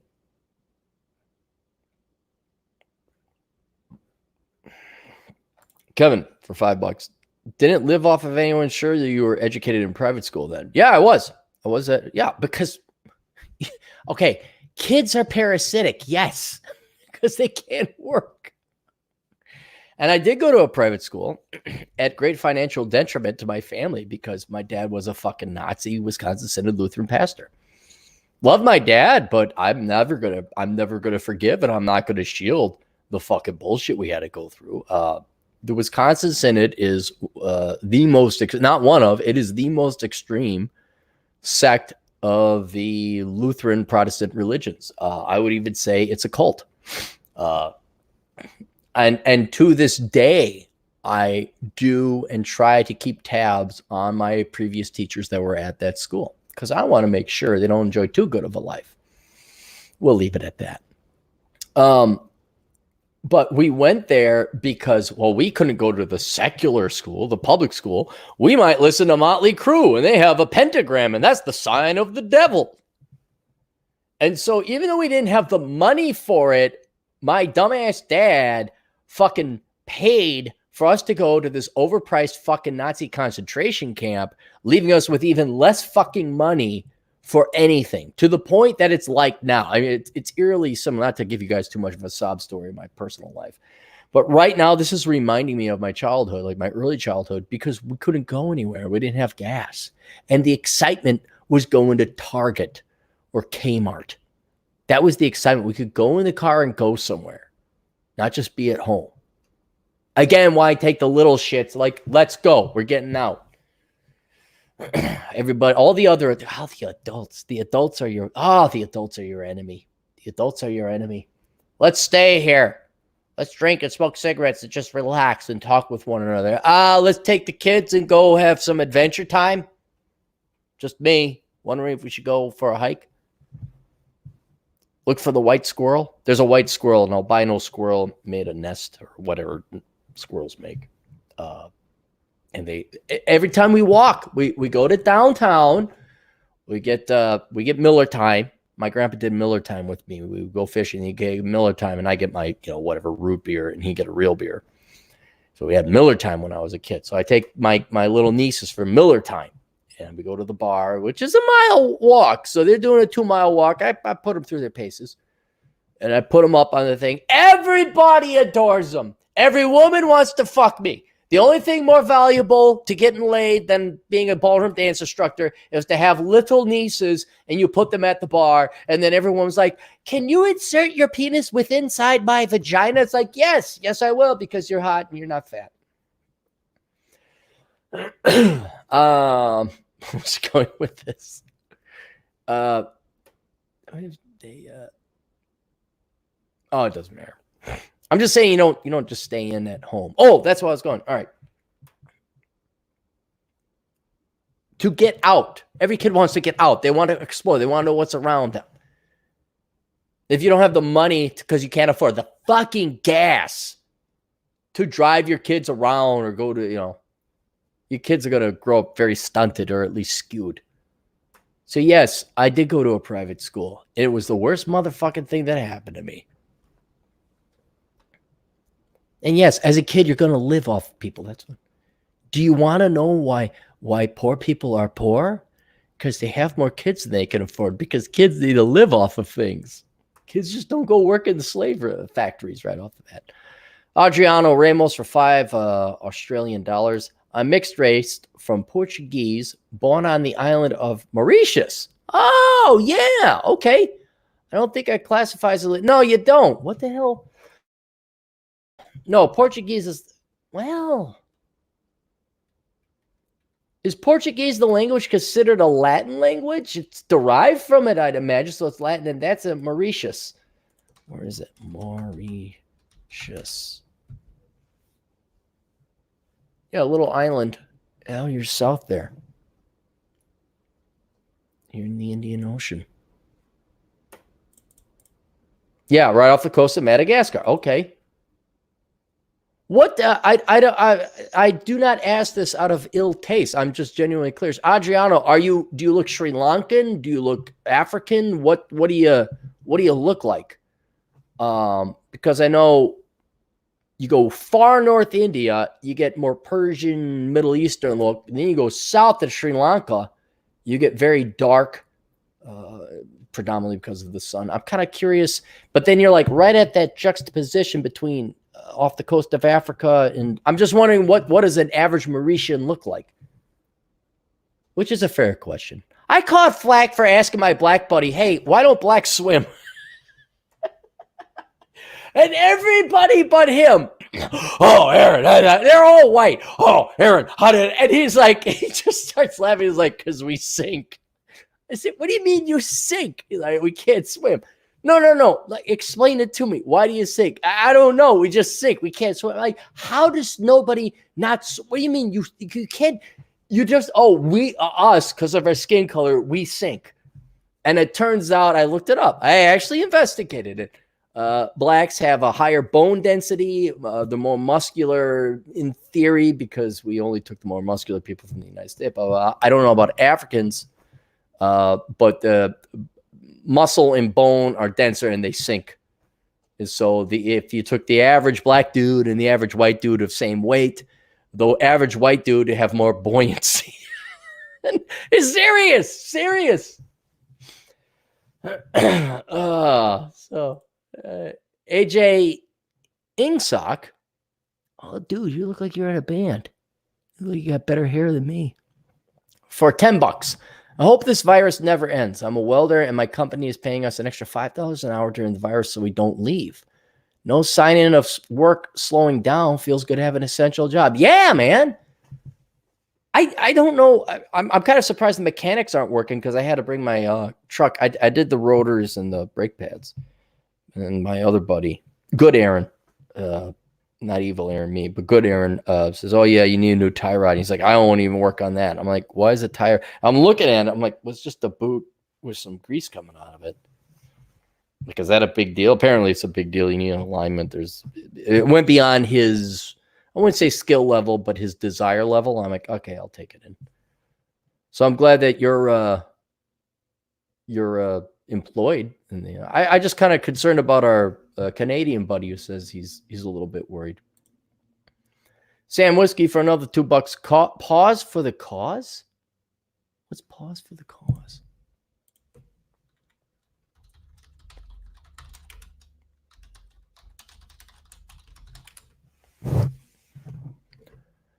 Pause for the cause. Musical artist. Reggae. Yeah. It's looks like a really ugly, old, tatted up millennial girl who did way too much drugs.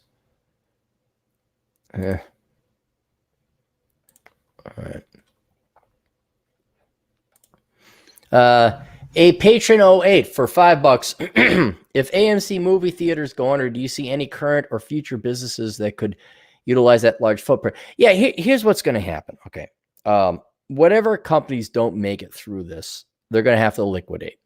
And this is every recession. And this is what should have happened in the Great Recession. And this is also what results in higher standards of living through lower prices. During a bubble or mismanagement or people not managing their company correctly, they will have assets, both physical and in a metaphorical sense, like you have a brand name like AMC Theater. Oh, let's go to the AMC Theater. So there's value in that.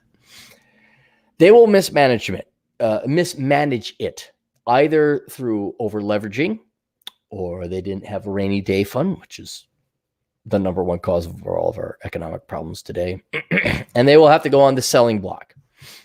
And during times of economic recession, everybody else doesn't have a lot of money. So prices really tank. They really tank because people are trying to sell, but nobody has the money to buy because it's bad economic times. This is why I'm really hoping to pick up my classic car on dirt cheap. This is where my Jewish blood comes in. This is where my quarter Jew comes in.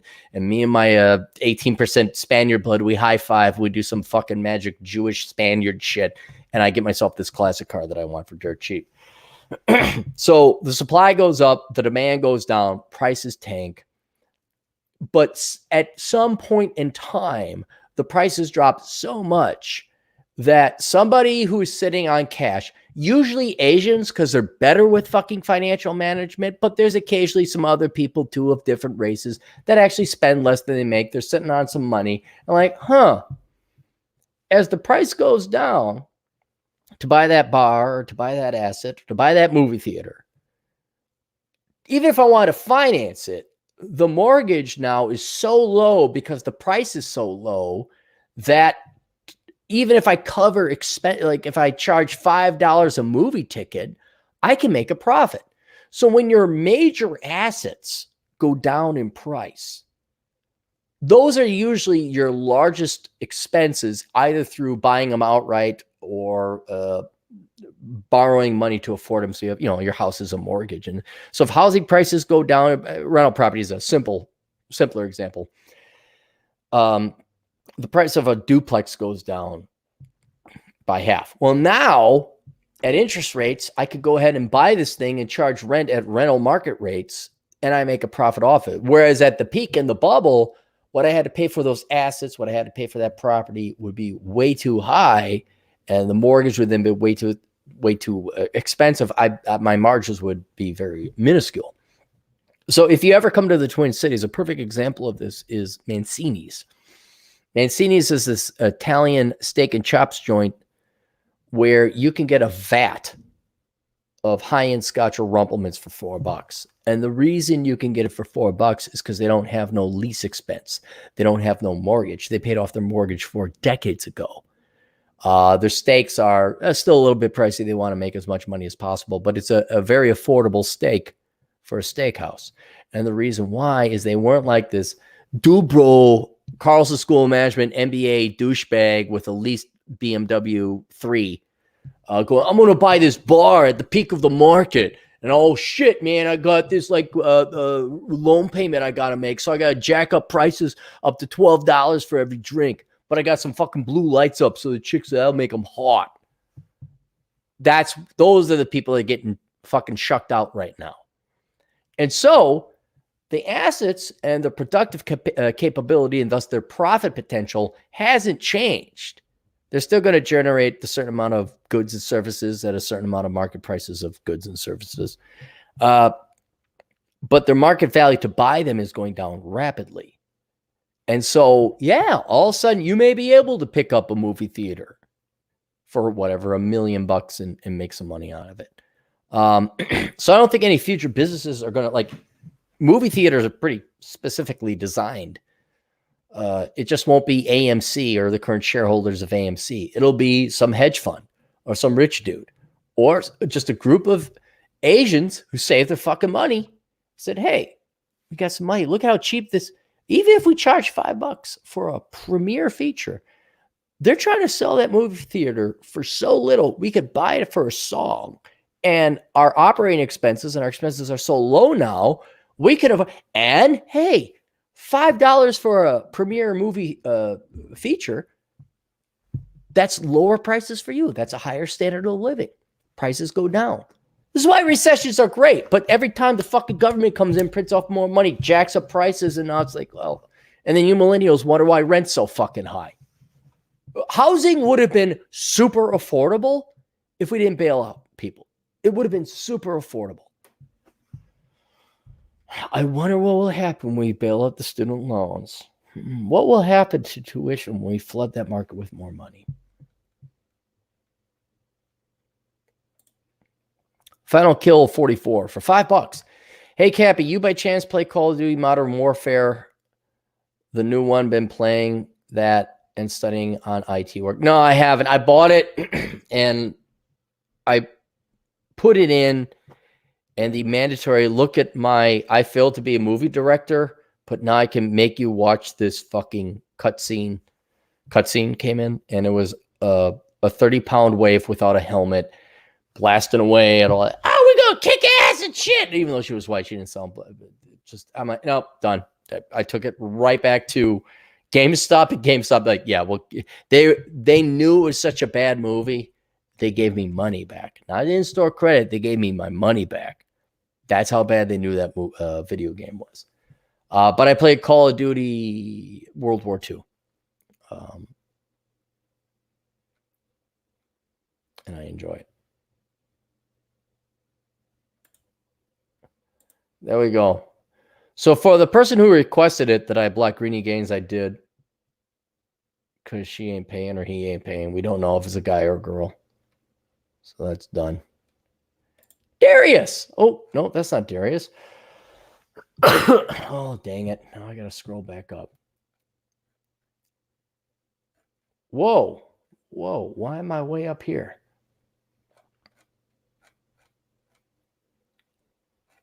Hang on. Chad wants in. Hammurabi. I'm just going to call you Hammurabi because that's the Mesopotamian, like, demigod.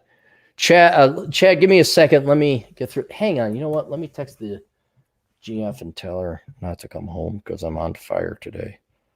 I thought I'd go home and go to sleep. You guys are all like, hey, here's some money. Dance for us, whore.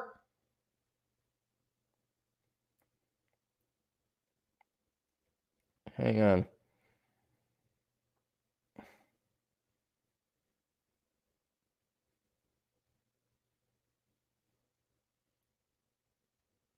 Sorry, guys. Just give me a second.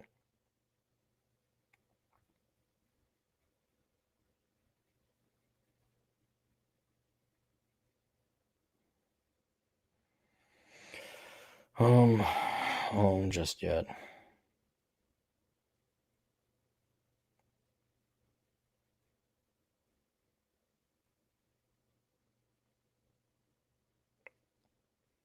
Okay, let me Darius. Let me get Darius because Darius is regular.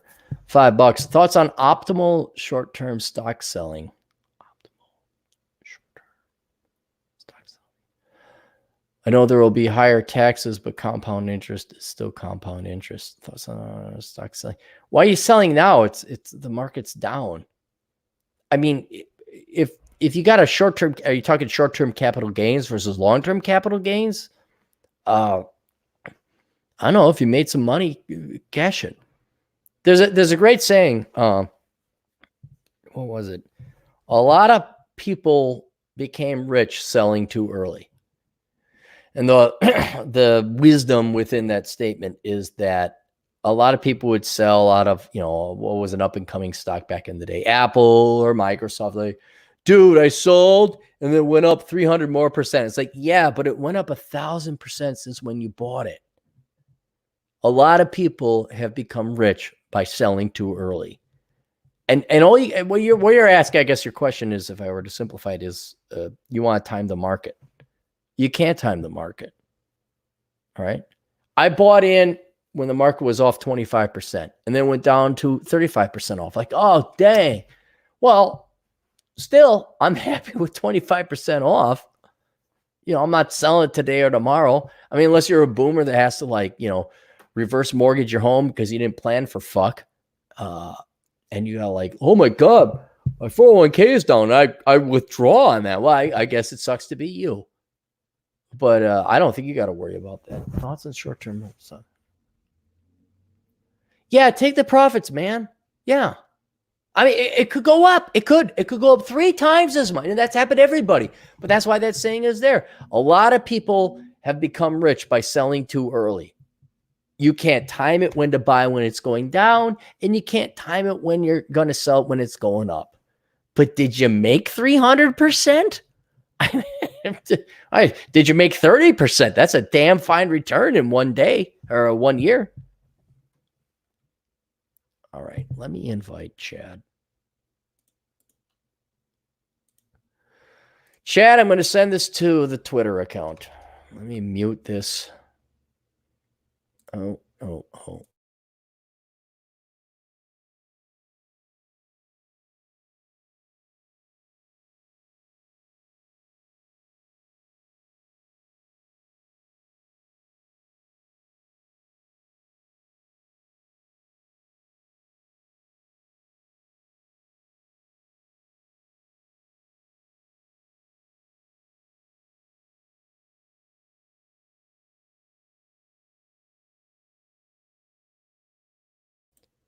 All right, there we go. All right.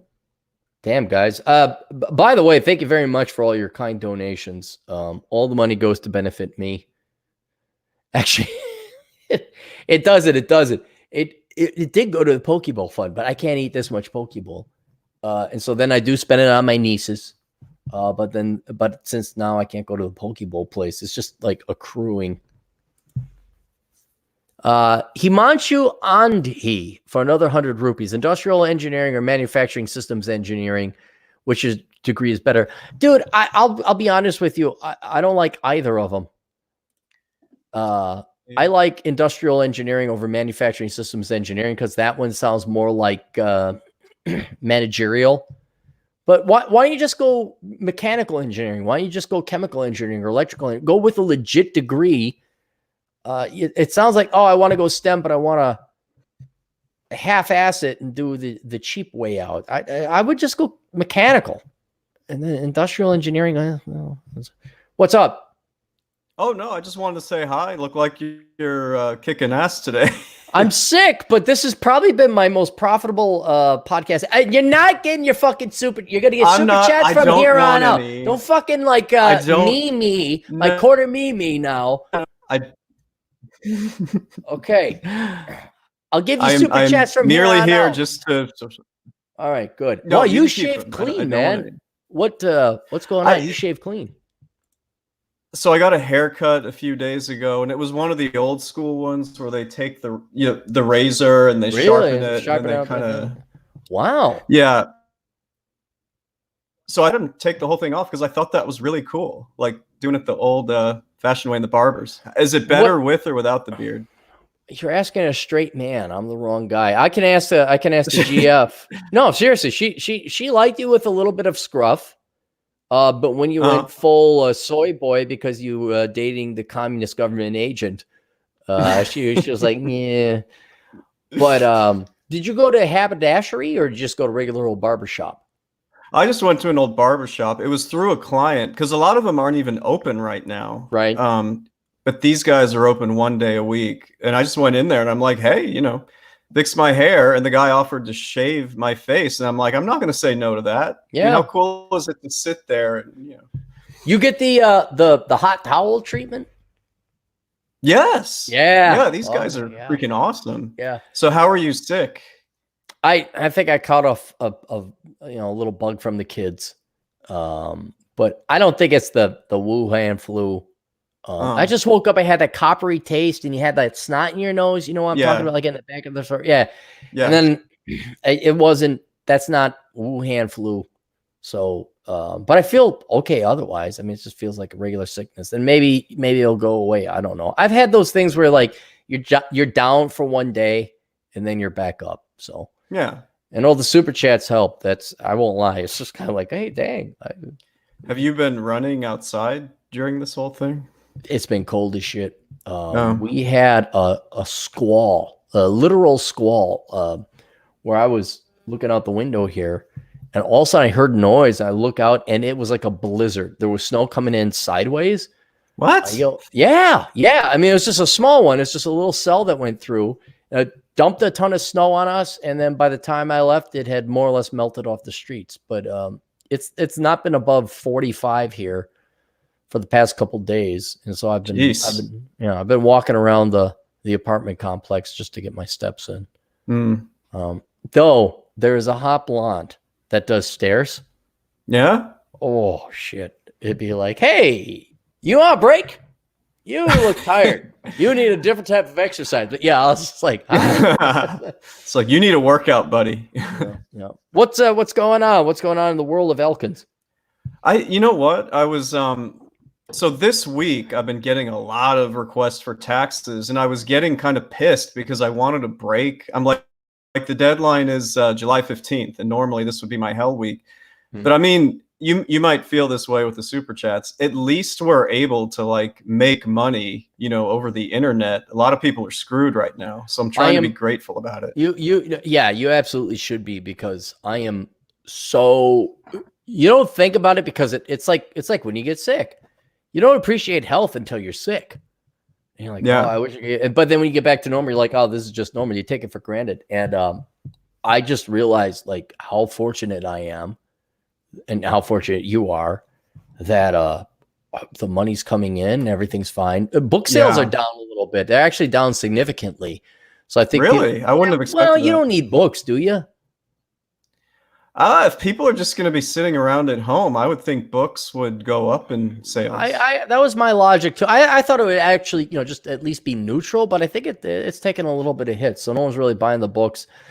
But the internet and the donations, I very much appreciate it. The truth be told, most of the money just goes to like food and regular staples and all that. I don't have, and even if you wanted to, there's nothing to spend your money on. Right. So yeah. I mean, you got your. I'm kind of impressed you even found a barber that's open, but I mean, my luxuries are I can't even go. So you guys have Total Wine in Chicago? That doesn't ring a bell. We probably do have it. It's like the Walmart of wine. So you walk in, it's this huge. No, really, it is, and they have entire aisles for, this is Italian wine, this is Greek wine, this is that wine.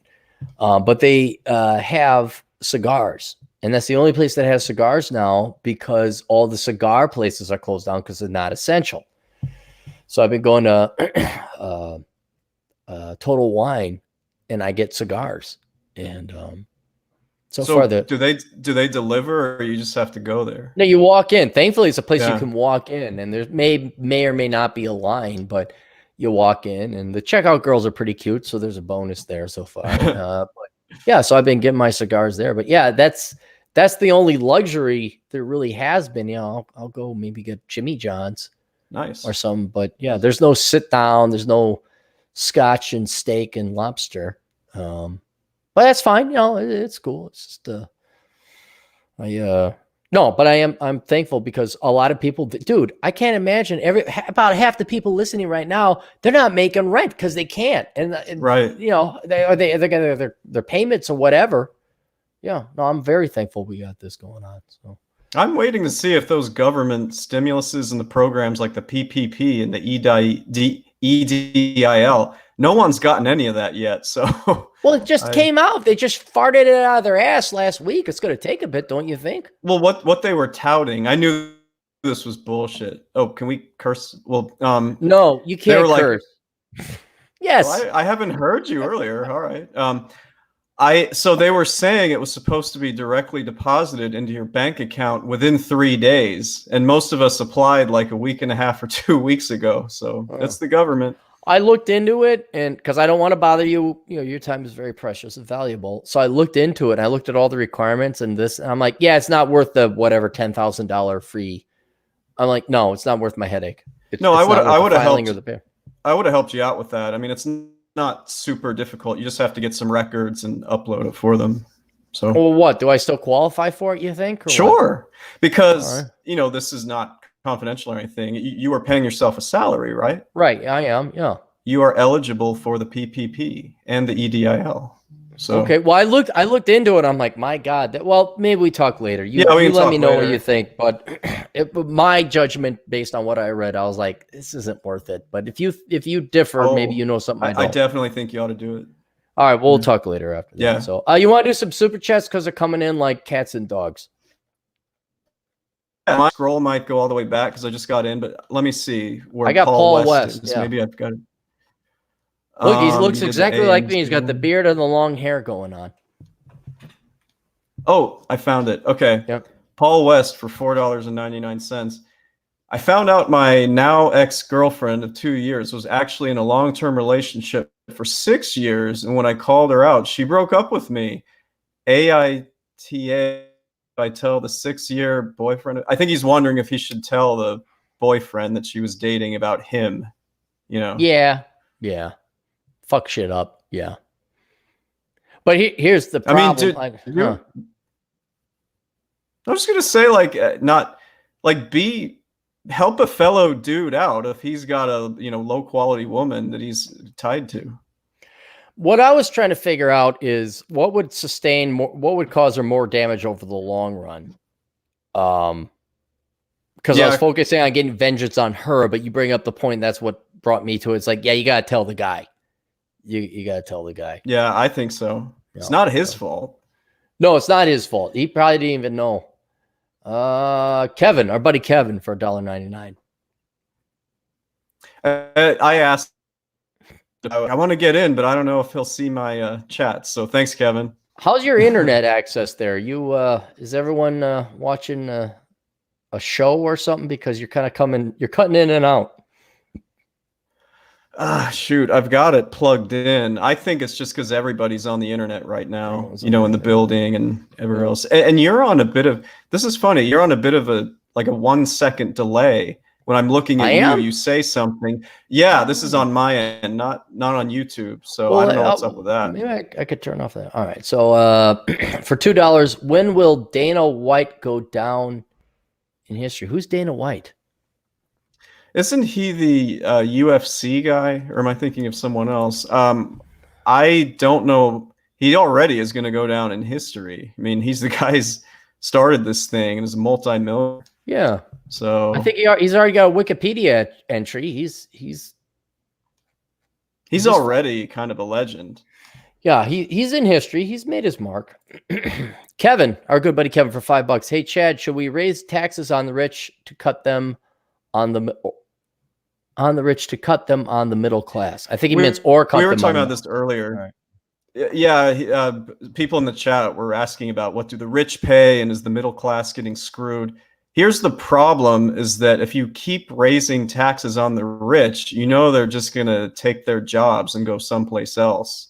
You can't raise it too high. It's not even jobs. They may just cut back on spending or investing or anything else like that. Here, Kevin, if you want to be intellectually honest, the IRS has come out with a not so regular, I think it's once every 6 years, they'll come out and they say, here's what the top 1% pays in taxes. Here's what the top 5% about it. They break it down by income tranche. And if I remember correctly, the top, you all hate the 1%. Okay. You're all the 99. The 1% pays something like fucking 30% of the taxes on a federal level. Yeah. It's heavily skewed. You dumbass motherfuckers should be very thankful there's Bill Gates. You dumbass ass motherfuckers should be thankful for the Bezoses or just the people who make $250,000 a year and have some hustle. Because I think if the top half of taxpayers pay like 98% of the taxes, and you bottom half fuckers don't pay shit. So shut the fuck up. I mean, I'm sick and tired of this. It's the bill. Well, did you even study it? When people say you're not paying your fair share, do you even know what people pay in the first place? You don't? Shut the fuck up. And it's a, you know, I'm not all rah rich people in Wyzetta, obviously not, but they pay. Don't worry, they fucking pay. They do pay. I mean, I have a few very high net worth clients, and they definitely pay. Like, the way you get around it, or the way to think about this, is that almost every rich person I know has some kind of business, and that's when you really get to take advantage of write-offs and deductions. So that's how they lower. But only to a certain extent. You still got to pay. I mean, you can only write off so much. You're still paying. Yeah, you're still paying. Yeah. I mean, it's not a joke, guys. I mean, look. You're the most educated generation ever. And I don't know about you, Chad, but we didn't have the internet when I was in college. So you had to go to the library. Now you can look this shit up in a nanosecond from your fucking phone. So before you have one of these late night dormitory, dude, man, like, we know everything because we're 19 years old. If we just had more of other people's money, fuck you, look the shit up. See who's paying what. Yeah. Here's another one. Well, I guess one last thing, like the thing with the very rich is that they're not simple W-2 filers. They always have. We lost them. That what they pay. Kevin McComber for $1.99. Why? I think you mean to ask who benefits most from Trump's tax plan. If you're talking about the tax reform that took place a couple years ago, obviously corporations, because their taxable rate went down from 35 to 21%. But that's small huge. Businesses, so they got most of it. But there's something. Both you and I benefited some because we have businesses and they implemented the QBI, the extra 20%. Right. Yeah. So we got some crumbs from that cake. So I'm not going to sit here and say it only benefited the rich. Like, we got some stuff. Let me ask you this. Did it hurt the poor? No, because it doubled the child tax credit. Well, but let's say President Clary Dickhead comes into presidency and I say, I give a 50% tax cut. I lower all the top 1% of people, you know, the super uber rich. I cut the taxes in half. I say I'm giving them a half tax cut. Would poor people still complain?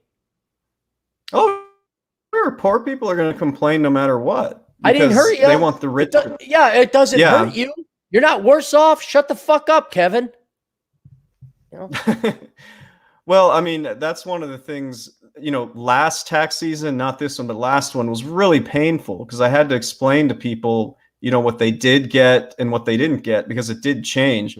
But most definitely the corporations benefited. Yeah, well, oh my God, horrors of horrors. We might have more investment in the country.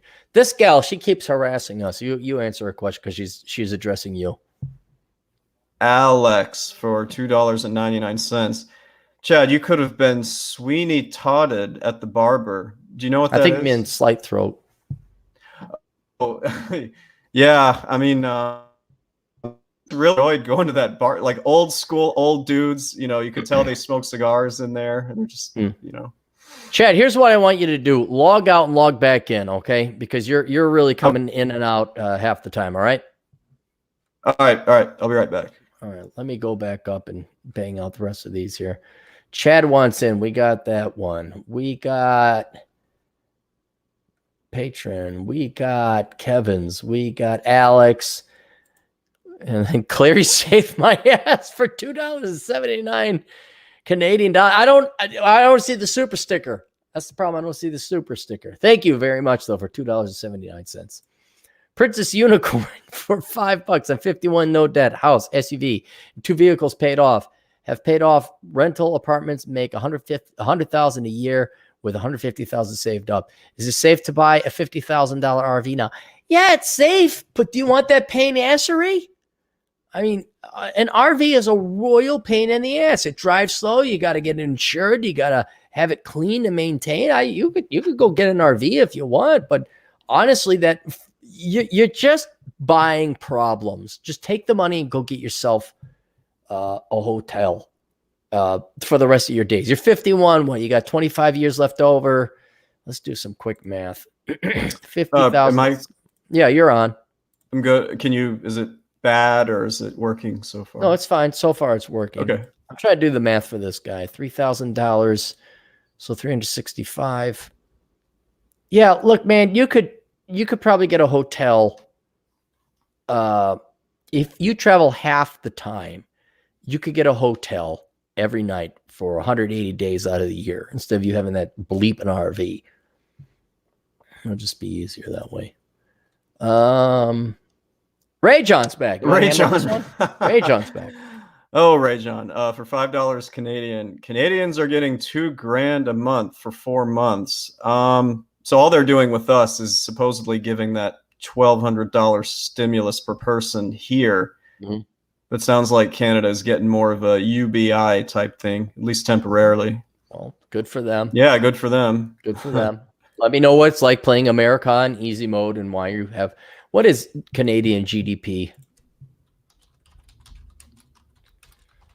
I'm just trying to look up the standards of living. 40,000. Okay, so you're still a fifth us. Yeah. Oh, you're not. It's worse. You're only like 2/3 us. I bet their government. Yeah. Government has to make up a big proportion of that. Yeah, but I'm just pointing out, the more you pay parasites of people who don't work, and the more you have the government take care, overall, over time, your standards of like, hey, North Korea takes care of everything, right, Chad? Look at their standards of living. Yeah. You guys are, believe the lie. Believe the lie. Kevin again. The middle class pays a higher percentage of their income in taxes than billionaires. I mean, if you're going by percentages, that's true, but you also have to look at the amount, just the raw numbers. I disagree with him on this. It's not true. It's wrong. Go look at the IRS data. You could say in the sense of someone like Warren Buffett, which is not the majority of the cases, where he pays a capital gains tax. Like he doesn't pay himself a salary, he faces capital gains. That's true. But Kevin, you're wrong. I'm sorry. Troy for $5. This is your fault, Clary. Being an electrician, I have a job and I can pay my rent, damn it. Why did you give me such good advice? I could be making coffee. Yeah, you're such a jerk. I'm just a horrible man. Ray John again. Warren Buffett and Bill Gates advocated for higher taxes on the rich. Is that true? Yeah, they do. Yeah, they advocate that. Now I'm kind of like, well, at any point in time, you can, and they do in an intellectually honest sense, they do, because they'll set up foundations and they know they're not going to outlive their money. So they are leaving it, but it's like, well, wait a minute. Why don't you just leave it to the federal government? Like if you're so far higher taxes, why are you leaving it to your foundation? Why don't you leave it to the government? It's like, well, they deep down inside know that a private entity, even though nonprofit, would do better than the government. But it's like, richer taxes, higher taxes for you guys, but not necessarily for us. It's like, well, fucking every fucking Democrat, rich Democrat, like, oh, we need higher taxes. Well, ain't stopping you writing a check to the U.S. Department of Treasury. Like, go fucking write it. And they never do. They never do.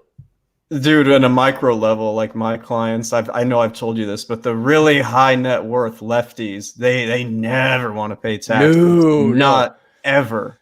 My favorite is when a leftist makes some independent income money, like 1099 money, and they don't know about estimated taxes. Oh, yeah, super. Gotta do something. Oh, my fucking God. Like, oh, whoa. I thought you wanted to help out all the Somalis in America. I thought you wanted to help out all the single mothers. What are you complaining about now? Well, they're just hypocrites. They're just fucking hypocrites. A lot of my starving artist lefties who finally get some 1099 income are just outraged. I was just so pissed that they have to deal with self-employment taxes. That's not fair. How dare you? How dare you, yeah. Looks like Dre for $1.99. Aaron Clary, life coach, influencer, and misogynist. Yeah. I don't think you hate women. I don't hate women. Name one person who's tried to get women to major in STEM, save their money, and be happy in life by staying thin and fit and trim to find themselves love in life. Name one person more than me. I'll have to think about that. Nobody. Like, nothing comes to mind. Nobody. I don't. The fact, the laughable joke that providing advice to whatever disadvantaged group, be it minorities or women or whatever, when you say, don't major in stupid shit, stop having kids you can't afford, like actual loving, caring advice that would help them out, that's deemed an ist or an ism. Well, the society can go fuck itself. John Steele's in the chat. What's up, dude? Oh, good. What's up with John? So let's go with I think Josh might be next. Oh, we gotta. I'm lost here. Canadians, $2,000 a month, nonstop trade. There he is, Josh. Yeah, Josh for $2. Chad, if your audio goes out again, turn the cam off. You're hearing me, okay? Yeah, right? you're fine now. Okay. I think you just had a bad connection the first time. Okay. And we're caught up. No, there's a couple more that just. Oh wait! Oh popped on damn it! there. It came in. You see it? I'm complaining. Hang on. Journey, Trials, and Joy. Yeah. Okay. $4.99. If I save $45,000 for 2 years, should I use that money to pay off my current in full bachelor's in computer science? That's a good question. You know, pay off debt or yes. Yeah. I would. You never have to deal with it again. A lot of people think it's a financial question, and certainly it is a financial question of paying off debt. But you know what? The psychological benefits of having no debt and knowing nobody, fantastic. That is worth so much, guys. It's such a relief, because my life is already a pain in the ass to begin with as it is on its own. I can't imagine what it would be like back in the day when, I had student loan. Well, I didn't have student loans because I paid it off. It's a foreign concept. I'll explain to you guys later. But my mortgage, like having that lording over me the entire time, that fucking sucked. And then to be like truly free, you won't be a true American until you don't have any debt. That's another requirement of true Americans. I started my business 6 years ago, and I only did that because a month or two before that, I was able to pay off all of my student loans from grad school. Otherwise, I would have delayed it. So it's a weight off your shoulders when you do that. Ray John. I support Medicare for all, living wage. Oh. So you like UBI? Yeah. Basically. He supports parasitism. He supports living off of everybody. Well, he is Canadian. Well, yeah, and enjoy your second-rate lifestyle in Canada. Enjoy, and you know what? It's not to pull this card, but it's a very important card. Do you know why Canada even has $45,000 a year per standard in income, but it should be more like 36 over the years? Is it related to their currency or inflation, or is it just no? It's related to their budget. Oh yeah, their budget. Yeah. What about their budget? What's missing from their budget? Well, shit, they don't have a lot of national defense. There's no defense. Yeah, compared to us, at least. All you Europeans and Canadians, go fuck yourselves. Now, Russia's gone away. I'm a big proponent of cutting back our military spending because I'm like, well, what the fuck? There's no major threat right now. Yeah. But all you assholes like, oh yeah, and this is not to besmirch Ryan Stone or people of the Canadian military who would be in a horrifically dangerous position because they get wiped out until we came in there. No, go fuck yourselves. Don't tell me you're this socialist country, socialism works, when it's like, oh yeah, the United States and NATO would be covering your asses. Knock off 5% per year, amortize exponentially for the past 40 years. 5% GDP. Let me know what your GDP would be then. That's been a big thing for Trump's talking points. So I hope he's implementing that, pay your own freaking defense. It's speaking to the population is pointless now. You just tell them what they want to hear. I don't expect people to even know what GDP is. Looks like Kevin's next for $1.99. Good point, John Steele. Let me see what. And then John said he paid 50% of his income in taxes. And John ain't no fucking billionaire. He says middle class, further up, he says middle class pay a much higher percentage of their income in taxes, like property tax, sales tax, income tax, than the rich. If you go by pure percentages, that's probably true, but it's the real numbers, I think. I'd have to look it up. I'd have to look that one up and see like what percentage of that. But And keep in mind, when you own a corporation or you're Warren Buffett, you're paying capital gains or you're paying corporate income taxes. You yourself as an individual may not. I mean, you got to see where's your majority of your income coming? Is it from a corporation you own or what you own? And do you take a distribution from that corporation? Or does your, I mean, there's ways to lower it, but in the end, I mean, God almighty, what was corporations at 40% tax rate, right? Well, they were at 35 and now they're down to 21 because of tax. Right. I'm throwing in state and federal, and then you throw in dividend tax. Like half your fucking money went to the goddamn government. Here's something real quick. You know that Social Security for payroll tax, Social Security is capped around $120,000. Right. And then after that, you don't pay it anymore. Yep. Yeah. So some people are thinking that shouldn't happen, but whatever. Well, Social Security shouldn't happen. Old people should fucking save their goddamn money. But what the fuck do I know? Journey Trials and Joy for $4.99. Living at home with my parents, it's okay, but what if I save 45 to 60K to pay off my student debt? What about my life for the future? When can I start living? Didn't we already answer this? Kinda. I thought. Yeah. But yeah, he's asking now about living at home. Like, yeah, I'd live at home if you could pay off. Save money. Yeah.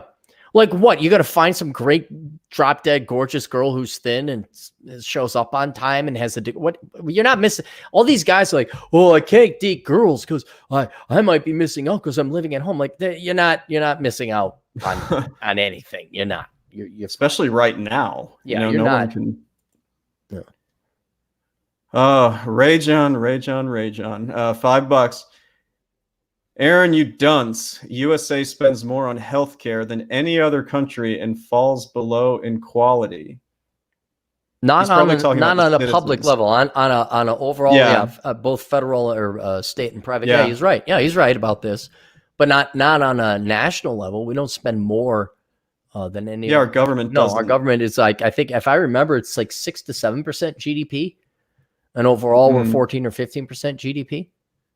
And I've agreed with Ray John on this one point that look, if we're gonna have nationalized healthcare, let's have nationalized healthcare. Let's not do this both shit or this hybrid system because it would be cheaper. God, that Obamacare thing really fucks some shit up. I don't. Who cares? Now that Trump's going to spend $18 trillion, I don't care about anything anymore. So fuck it. MXWS, $5 Canadian. A lot of Canadians are brainwashed to the core. Socialism is best, bro. It wasn't like that 17 years ago, but I still take Canada over the cartels south. If you had to go to Mexico or Canada, I'd take Canada over Mexico too. But here's the thing. There's so much work ethic and hustle within those cartels. It's almost like the mafia in Italy where it become a quasi-government. You want the cartels to be in charge of the government. Like if the cartels of Mexico could go straight, Mexico, think about Mexico, beautiful beach, beautiful, wonderful land. They got natural resources. They can grow shit. It's a wonderful climate. There's so much fucking potential. If they just got rid of the cartels like, all right, fine, we'll go straight. And the cartels would make billions and half their guys wouldn't die in shootouts every year. But it's just me, a dumbass economist. But yeah, I mean, it's better to not get shot and live in socialism than to get shot and live in a quasi-capitalist country. My sister got married in Cabo San Lucas, and man, that was one of the best trips I've ever taken. Just beaches were immaculate, beautiful.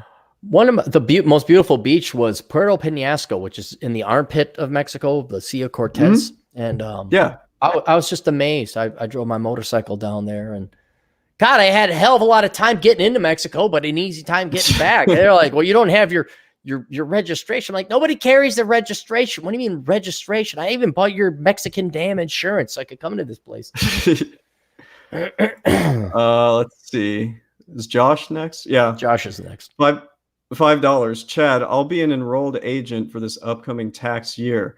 Where should I work to get experience? I have 2 years in accounting experience, non-tax. Here's what you ought to do. See, I got lucky because you know this. I had my old man who was a tax preparer, also CPA. So I learned from him. We worked together. But what I think you ought to do, Josh, as much as I despise H&R Block, they do have a pretty good training program. It's like 8 weeks or something. So my advice is go ahead and do that. Go ahead and work for them because they like hiring enrolled agents. And next tax season, you're going to get some major experience with it. And then you can debate going out on your own if you get a client base or start doing work on the side. So if you're an EA, I highly recommend you take that route. Cool. I gotta go to the bathroom again. I can sing.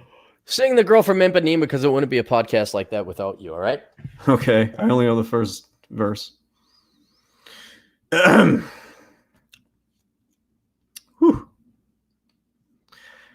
Tall and tan and young and lovely, the girl from Ipanema goes walking, and when she passes, it's when she walks, she's like a samba doo. That's where oh, you want happy birthday, Juan? Happy birthday to you. Happy birthday to you. Happy birthday, dear Juan Cabrera. Happy birthday to you. Juan, stay away from the crazy women because I think that's something you've dealt with. Yeah, Josh, there's no better way to really get your feet on the ground with experience than working for a company like H&R. Because obviously I don't like them that much because they overcharge people and they're not as good. But it is a very good way to get experience, and you're going to like the training program from what I hear. You guys ask me quick questions. I don't want to sing. I'm not that great at it. Yeah, thank you, Jules Verne. I think it's quality streaming. I've only been awake for 2 hours. Ooh, Mac the Knife. That's a good one. Next time. You do what's it called? Karaoke, right? Yeah, it's always fun. I gotta see you when you do that. Because where do you go in Chicago to do that? There are places and venues? There's about a 15-minute walk from where I live. It's a place called Carol's. And every Wednesday is karaoke night. It's so fun. I just walk there. I get hammered, sing in front of people I don't know, and then I just walk home. You know what? I know you don't like Chicago, and maybe your long-term goals aim you elsewhere. You are going to look back at this in the nursing home, and like, those were the funnest times of my life where I had a little bachelor pad apartment that I moved out of and then lived with Cuddle Wilkins for a short 15 minutes and then moved back in. And you were singing at Carol's, and you ate at the Golden Nugget right across Golden the street. Nugget, and you went to O'Shaughnessy's, and then I have a feeling you're going to miss it, and you're going to be like, damn, those were good times. Well, I mean, I missed it for the year. I left this neighborhood and moved in with Cuddle Wilkins, so I was like very relieved to come back. Yeah. There's nothing. Have you ever thought like maybe you just go travel and like you keep, because you don't have that much in expenses. What if you were to just like leave your apartment for 6 months and go live somewhere else and, you know experience that? This is one of the positives of what's going on right now with the Coronachan. A number of my clients who are resistant to handle everything electronically, they had no choice but to do it. And now they're seeing it's really not that bad. I just uploaded for them. So this is going to be great. I think I'm moving very close to being 100% digital. And if that happens, I can ditch the office and then just travel wherever the hell I want to. Well, right. But what I'm also talking about is more for a cultural perspective, because it's like you don't realize what you have until it's gone. Yeah. And, you take O'Shaughnessy's for granted. Maybe you don't, but you got a great group of friends there, dude. I talked to our East Indian buddy who's a dentist. Oh, you did? Yeah. We talked. Yeah. We hung out 2 days ago. Yeah. He said like the peak of his day was hanging out with you for lunch. I'm like, wow, it's that bad, huh? He's like, yeah. I know. I got pizza. Yeah. But look, you could even go crash. You don't even have to be with your parents, because I know you don't like visiting your parents. That's why you sent me to do your visiting for you. But you could go to their house over in Portland, say hi to a little nephew, hang out there for some. Now's the perfect time for that. I FaceTimed with him yesterday. We were talking about that subject. How if I wanted to, I could go there by myself and have the place.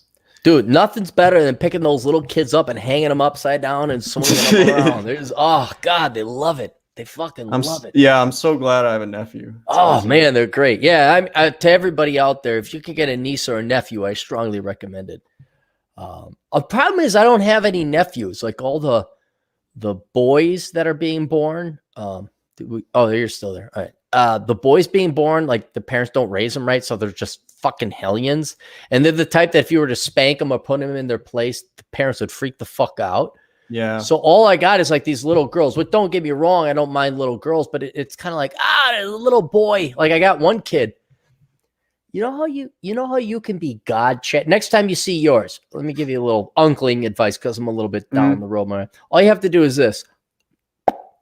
That will occupy them for days because they don't know pressure, they don't know how it's working, but they're fascinated with it. I got a little boy who just sticks his hand like that, and he thinks it's the greatest thing ever. But him and I have a rapport now, so I just think it's cool. My mom was telling me when they were visiting the kids, 2 years and 3 months old, and he was going, "Where's Unky Shad?" I was like, "Oh, that's so cool." That Shad, Unky Shad. He can't say Chad, so he's like, "Where's Unky Shad?" Unky Shad. I get Uncle Aaron. Still Uncle Aaron. Uncle Aaron. And it's great. I walk in. Well, you ring the doorbell, and there's a big bay window to the right, and the kids are usually playing there. So I'll ring the doorbell, and you'll see their faces smudged up against the glass, and they're banging. Yeah. But they won't answer the fucking door. They won't unlock the door and open it up for me to get in. They'll bang on the door and wave hi. It's like, get the door. Get the door. But they don't. So Troy Kostelecki for $2 is Clary. Tell me about Alberto's in St. George, Utah. I'm going to double check this. St. George, Utah. Yeah. Have you ever been to St. George, Utah? No. Was that in southern Utah? Where is that? It is in the farthest southwest corner of Utah you can get. Alvaro, wow. St. George. I am looking this up. Arizona, Nevada. Yeah, no, I just want to make sure that it wasn't Alberto's. It's not Alberto's. Alberto's is a Mexican chain in Albuquerque, I think Phoenix. Oh, it's in Albuquerque. Yeah. I'll check it out. You are thinking of Alvaro's that is over in St. George, Utah, which I have said before, and I will stand by it, is by far the best Mexican restaurant in the world. And that is where, if you're going through St. George, Utah, you're probably on your way to Zion National Park, or you are coming in from the north and on your way to Las Vegas. It is a must. It's not strongly recommended. It is a must that you stop at Alvaro's, not Alberto's, Alvaro's over in St. George, Utah. Yeah, Alvaro's. And it's 24/7, I believe, because I've stopped there very late at night and the cops and the paramedics were there. So that is So I can't tell you enough great things about. It's not fancy. I mean, it's nothing. It's not a glove service. It's just damn good Mexican food. And if you're into soccer, they have the soccer game going on. Goal! Sábado! And like, goal! Holy shit. How many more? I know I'm complaining about getting donations, but I had other topics I wanted to talk about. But I got to stay on this, otherwise we're not going to. I feel bad when. Okay, there's Troy. I think Dre might be next. Are you busy? Do you have any busy stuff going on or no? Nonstop Dre for $1.99. I mean, I still have work to do, but it's like, the deadline is now July 15th, so it doesn't matter if I do it today or next week. There's no pressing matters. Is it not your clients that are delaying or postponing? It's them. Maybe we don't have to do it now. I wanted your advice on something regarding that, but fine. Ask me now. Why not? I told the girlfriend not to come home for lunch because now it's like, oh, they don't want me at work. Let me come home. I'm like, stay the fuck at work. Don't come home. You're an essential worker. God, don't even start me on this. Like, I can see why people are getting divorced. I could totally see it. Well, just real quick, because I know you got a lot of super chats. I'd say my biggest pain point, and these are clients that have been with me for a while, is they'll upload their documents and they always forget one or two. So I have to go back and get it from them. I want to punish them for that somehow. I want to create incentives not to do that because it causes so much more work, and they should know better. Can you get a checklist and say you must have all these things? Yes. Okay, so you give them a checklist. Say, yeah, I send it to them. Chad, a lot of this is just you have the conversation up front. Like, look, now I fucked up, right? Did I not fuck up this tax season? Yeah, but not a big deal. I mean, will I pay the price? I mean, no, you don't have to pay me, but I mean, yeah, you'll. No, I'm going to pay because I fucked up. But I know that if you were to come up with a checklist, like here are the things I need. If you don't submit this to me, there's a $50 surcharge.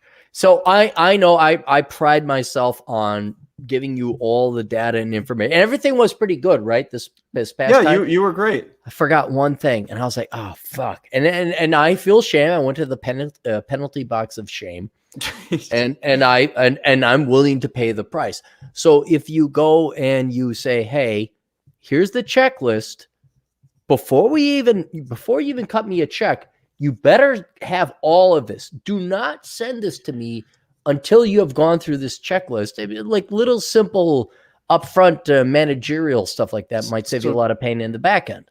Dude, I already have that checklist. And really? Yeah, and I don't think I ever sent it to you. But so what I'm trying to do, I want to basically get it through to them that if they're not being thorough with this and they're doing it piecemeal and they're missing documents, there has to be some kind of penalty for that, because that is the biggest pain point of mine, is having to go back and be like, well, you're missing this.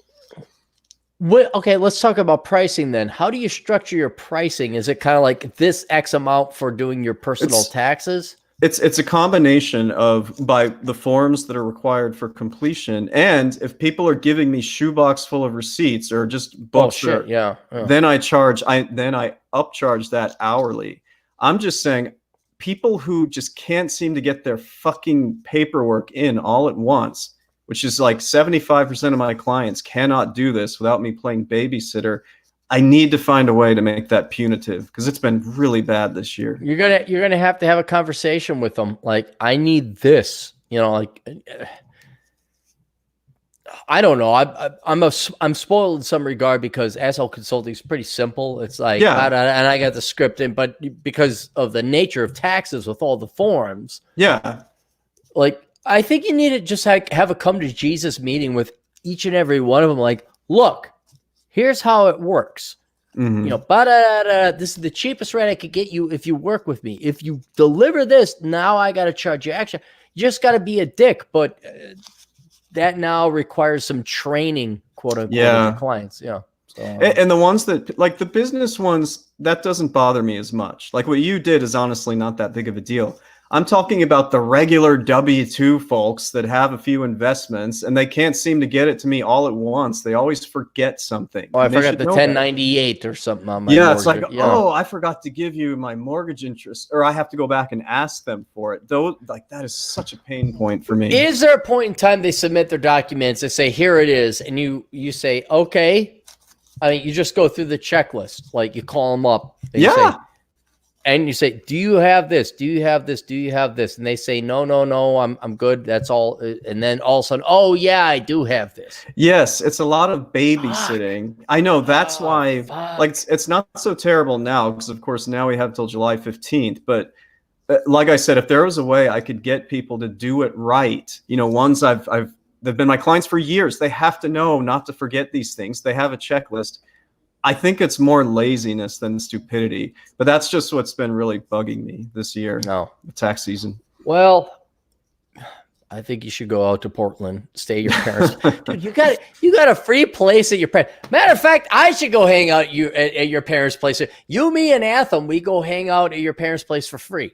I would do it, but you hate Portland. Like you don't like the Pacific. I'm not going to go to Portland. Your parents, they have a place in the suburbs of Portland. I just wouldn't go to where people shit in the streets. Oh, that's downtown. Yeah, we're not anywhere near. Yeah, we're not going to go there.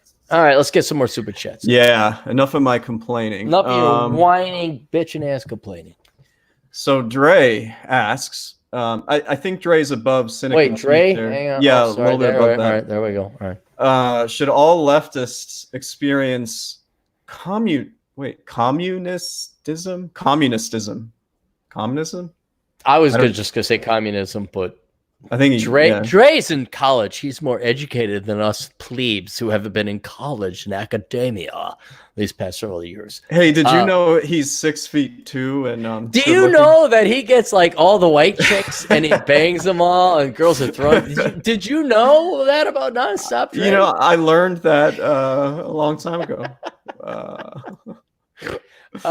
Yes, they should. They should, because I'm so sick and tired of these spoiled little. Let's say it, because that's what they are. And if Google wants to, I'm sick of all these cunts who live off of their backs of their parents or their taxpayer or whatever, who work hard to give them all this shit. And they stand there with their cell phones and their iPhone. And capitalism sucks. I deserve basic guaranteed income. Communism is great. And they've never actually suffered under that horrific regime. Yeah. They should all experience communism. They all should. And then you'd realize, but I don't know. What I wish they would do is talk to someone who actually lived through it, whether the former Soviet Union, Venezuela, Cuba. They don't listen. They don't listen to those people. They think they know better. They're like, oh, but we didn't do it right. But. It's like, and even now, even though China is not a pure communist political economy, you're starting to look like, well, it's a dictatorship, huh? I mean, DC. I mean, is that concerning you at all? But what it boils down to is these people, they're worthless people. Let's start with very basic stuff. These are worthless people. They don't want to work. They want to have value without having to work. And so, subscribing to an ideology, nay, I say a religion like communism, gives them that value and the ability to virtue signal. I want all children to have free everything. Well, yay for you. It's not practical. Go fuck yourself. It's the exact same conversation we have about women. I want to find a man and be happy. Well, be thin and be hot and don't have student loan debt and major in STEM. Do you want practicality or do you want to feel good with lies and bullshit and starve? What do you want? What do you want? Really was kind of amusing. Bernie Sanders dropped out a couple days ago, and man, the collective, sadness on social media. Oof. Was it that bad? I haven't paid attention. Yeah, Twitter, Facebook, even Instagram, people are like, no. So I can't get other people's money. I might have to develop myself into something of value to society to earn money. Oh, I just want to write poetry about how the white man oppresses us as I play my cello. God, you millennials just kill me. Well, it's not that Gen Zers too, but all right. Let's go to Cynic, our buddy Cynic. Cynic. Morning, gents. I have Good Friday off. Oh, yeah, it is a Good Friday. It is Good Friday. Yeah, I want to have him on the show. Cynic, I know you want to come on the show, but not yet. So I really woke up this morning feeling like shit. I'm feeling better now. But I just wanted to like, hey, how you guys doing? And like, oh, hey, I made $20 on Super Chat so I can get myself a sandwich and a gallon of milk or whatever. And now it's turned into this. It's ironic how when you don't care, you don't want to, everything happens. Don't you think? Yep. Yeah. Kevin, our buddy Kevin. Kevin, Amazon pays nothing in federal income taxes. Correct. Correct. There's other taxes they do pay, payroll taxes on behalf of their employees. But if you're talking, income taxes, they pretty much carry forward losses. And right. They had all these losses over the years, and they carry them forward. Yeah. They didn't make any, Kevin, they didn't make any money. Now, going forward into the future, they've accrued I don't know if Kevin understands this because he's a socialist who lives in Canada. To start a company, especially on the grandiose scale of Amazon, sometimes you're going to have to operate under the red for several years to make a go at it. And then when you take these losses and you are allowed to, by tax law, say, oh, okay, so I had these losses, I carry them over into the next year. You can, what's the word, negate or counteract. Net operating loss, yeah, would Thank you. Right. reduce. One thing they do, like, so they do have profits, but they reinvest those profits into the company. So let me give you a micro example. In my office, in December, when I saw what my profits were, I was like, I don't want to pay as much in taxes. So I bought an office fridge. I bought all kinds of things. Right. You need to store that beer because that's real requirement for your CPA ship. You bring a client in, you sit him down there. Okay, sure. All right there, Mr. Cohn. Okay. But they do reinvest their profits into their companies. That's how they increase the expenses, and then they carry forward the losses. So they end up not paying corporate income tax. But almost every company does that. Just so FYI. they invest in their company. Yeah. So that employs people, right? Like, because someone's got to produce that machinery, the robot that runs around the thing, or the Amazon thing, or whatever. All right, it's so simple. You don't need a Paul Krugman with his fucking wizard hat on, or some fucking doctorate. Do you want to work or not? Do you want to produce or not, or do you want to be a parasite? That's how simple economics is. And are you going to punish people for making a profit? If you are, wow, surprise! They're going to like shield their money. Or it's like, and this is where I think a sales tax would be brilliant, is because it's like, here's what it costs to run the government. This one tax. It's 27% of all sales.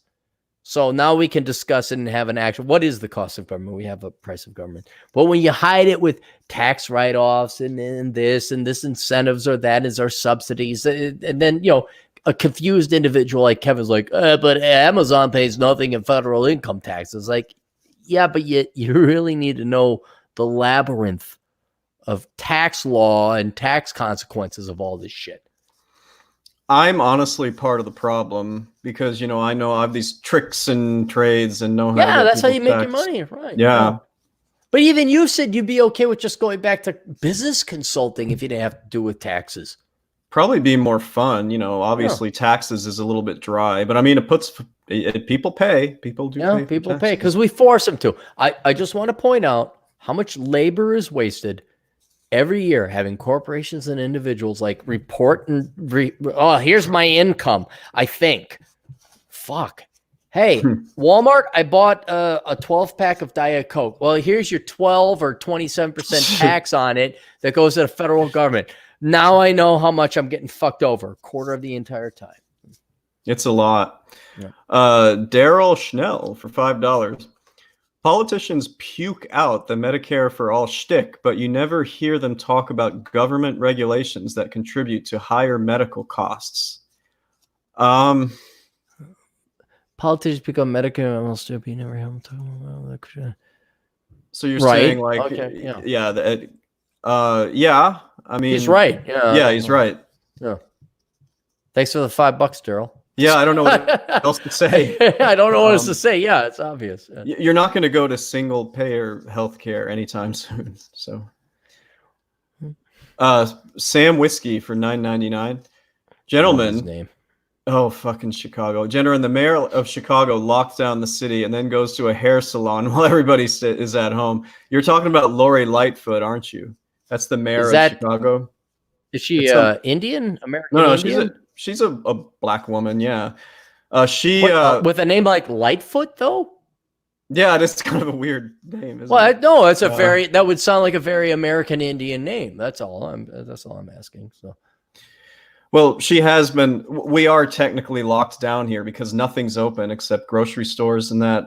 But yeah, there was something where she was spotted out, like getting her hair and nails did. Yeah. Well. So yeah, those laws are for you. Kevin, you keep voting for Democrats. Those laws are for you.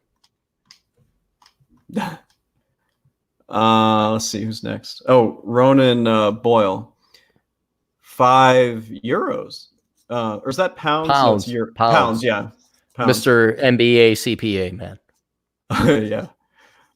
Captain and Chad, what stocks have you bought and sold in the past? And has Chad visited the UK? Also, Captain, how's your investment going? Enjoy the decline in golf. Well, there's a lot to unpack there. Yeah, he got his 5 pounds worth there. I have only bought into a diversified portfolio of index funds. Yeah, I mean, it's not sexy. It's not. Yeah, I haven't bought Caribbean cruises or anything like that. Yeah, so I don't know about you. I do want to say this: a lot of people, or some people, like really profited off that the basically the fall, the nosedive that the stock market took at the beginning of this coronavirus thing. One of them, right. And he just made so much freaking money with this thing, all because the market tanked. Because if I know him, he's probably a good guy or gal. I hope they're doing well. Yes. Yeah. Okay. Cool. Very much. And it was so great. We hung out a couple days ago. He paid off his mortgage. No kidding, that much? Yeah. So much. And I do his taxes, so of course I see all this, and it was a great story. Oh man, it's good to hear a good guy win every once in a while. That's he timed it perfectly. You're gonna have to tell me who it was afterwards. So, oh my goodness, yeah. So I will. And to your point, have you visited the UK? Yeah, but that was when I was in high school, and we were like going to and from Africa, like during the summers. I've been over. It's been 23 years since I've been to the UK. Okay. Right. You were there, weren't you? No, I've never been to the UK. I think I flew over. Oh, yeah, you were in like Italy.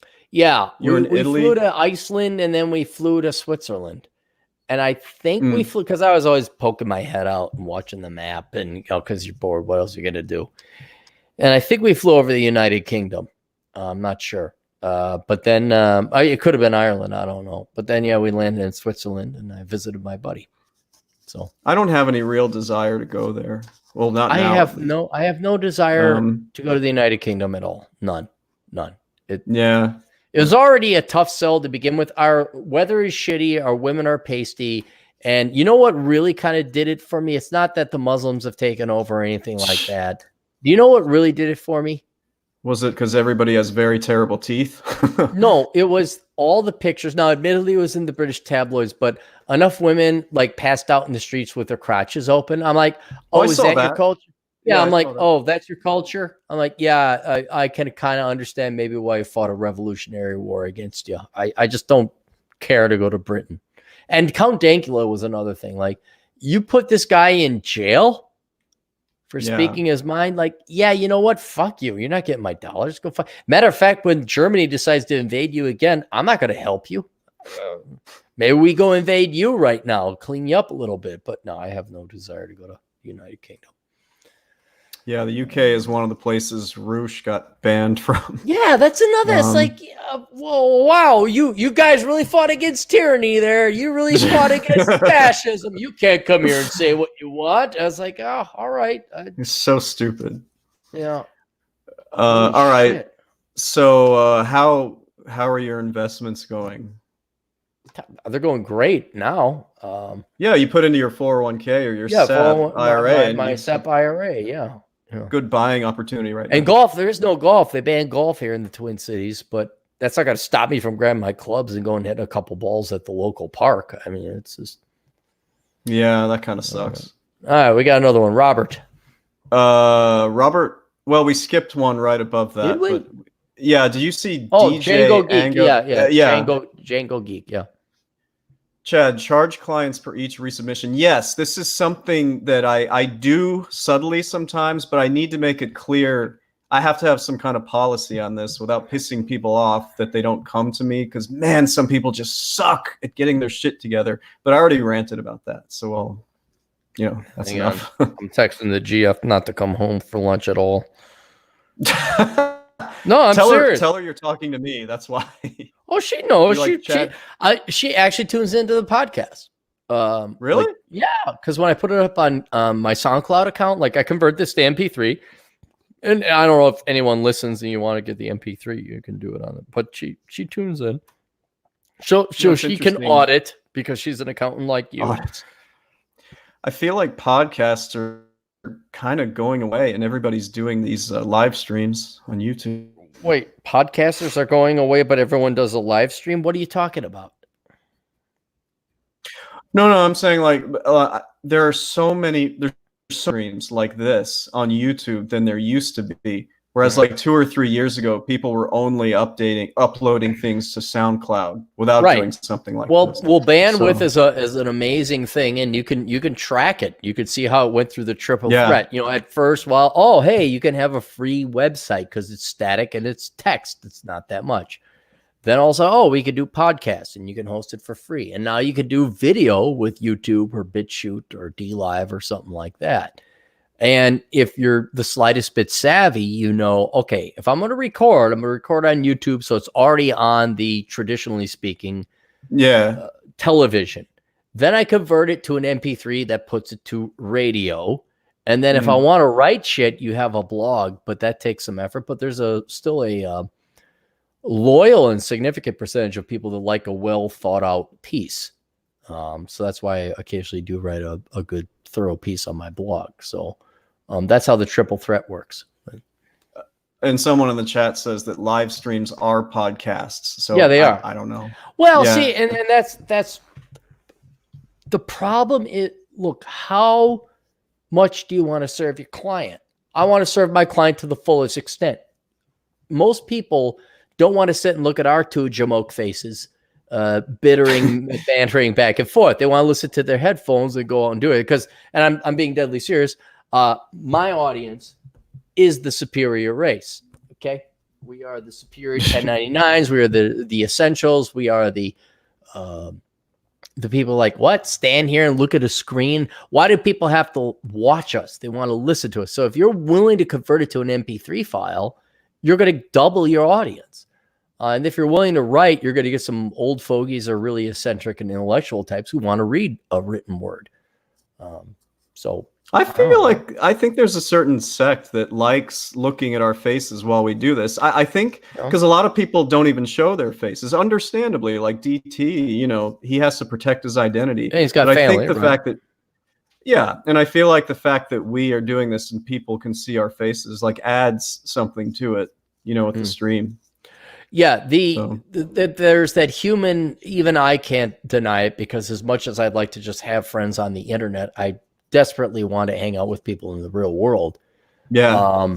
It's the same thing. People like to see a face. And, you know, even though we're two dumb schmucks, people like, oh, it's Chad and Aaron, yay. Which is perfectly acceptable. You know, it's like, you're human. You like people. You know, I don't want to. Yeah, go ahead. I was going to say, I already told you about this, but because of this whole quarantine shit, what you and I are doing is what people are trying to do to date. They do these streams, they drink beer, and it's pretty interesting. And that's why I don't like, it's kind of a tale of two siblings or nieces or whatever you want to call it. Yesterday, we went to one group of siblings, and we were not allowed. We were only allowed to wave hi through the window. Because those are the parents. Parents have every right to keep their kids inoculated. Then I go see Lucifer and Geronimo. I'm hugging them and throwing them around. And, you know, turn me upside down. You know, okay. We went and visited the troll. It doesn't even compare. Doesn't compare. I need to hug my little brat. I need to swing him upside down. You know, we need, you know, the little one kind of jumped up. Like you could tell she wanted to be held. I'm all right, come on up. She like hugs. And it's like, all right, I like you too. It's not the same on the internet. Just isn't. It's not the same thrown to window. You need to actually like hug a kid. You know, like, hey, my sister texted me a video yesterday of my nephew throwing a tantrum because he's got cabin fever. Holy shit, man. Like that shit gets loud and intense fast. Well, do they let him out? Do they let him go run around and play? Or are they the type that like quarantine him? No, they let him within, you know, safe areas. They do let him out, but I just, because they're both home, working from home, and I just think everybody's kind of feeling like they want to get out. Yeah, so. No, I understand. I understand that. All right, now we can go to Rob. It's $10. We really have to adhere to this, though. Okay, Robert Flores, $10. Excess male population that China needs to use, cull, and find them women. Tribes used to solve this problem by raiding a neighborhood village. Looking at you, Southeast Asia, Vietnam and Burma with oil and everything. Yeah. Yeah, that's how it. Well, there was Why a does balance. China back have then. so many more males than females?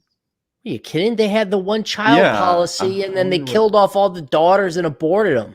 Yeah, that's what it was. Yeah, that's what it was. Yeah, that's what it was. Yes, that's why. Can you imagine trying to date there? It'd be terrible. Almost as bad as here. Almost.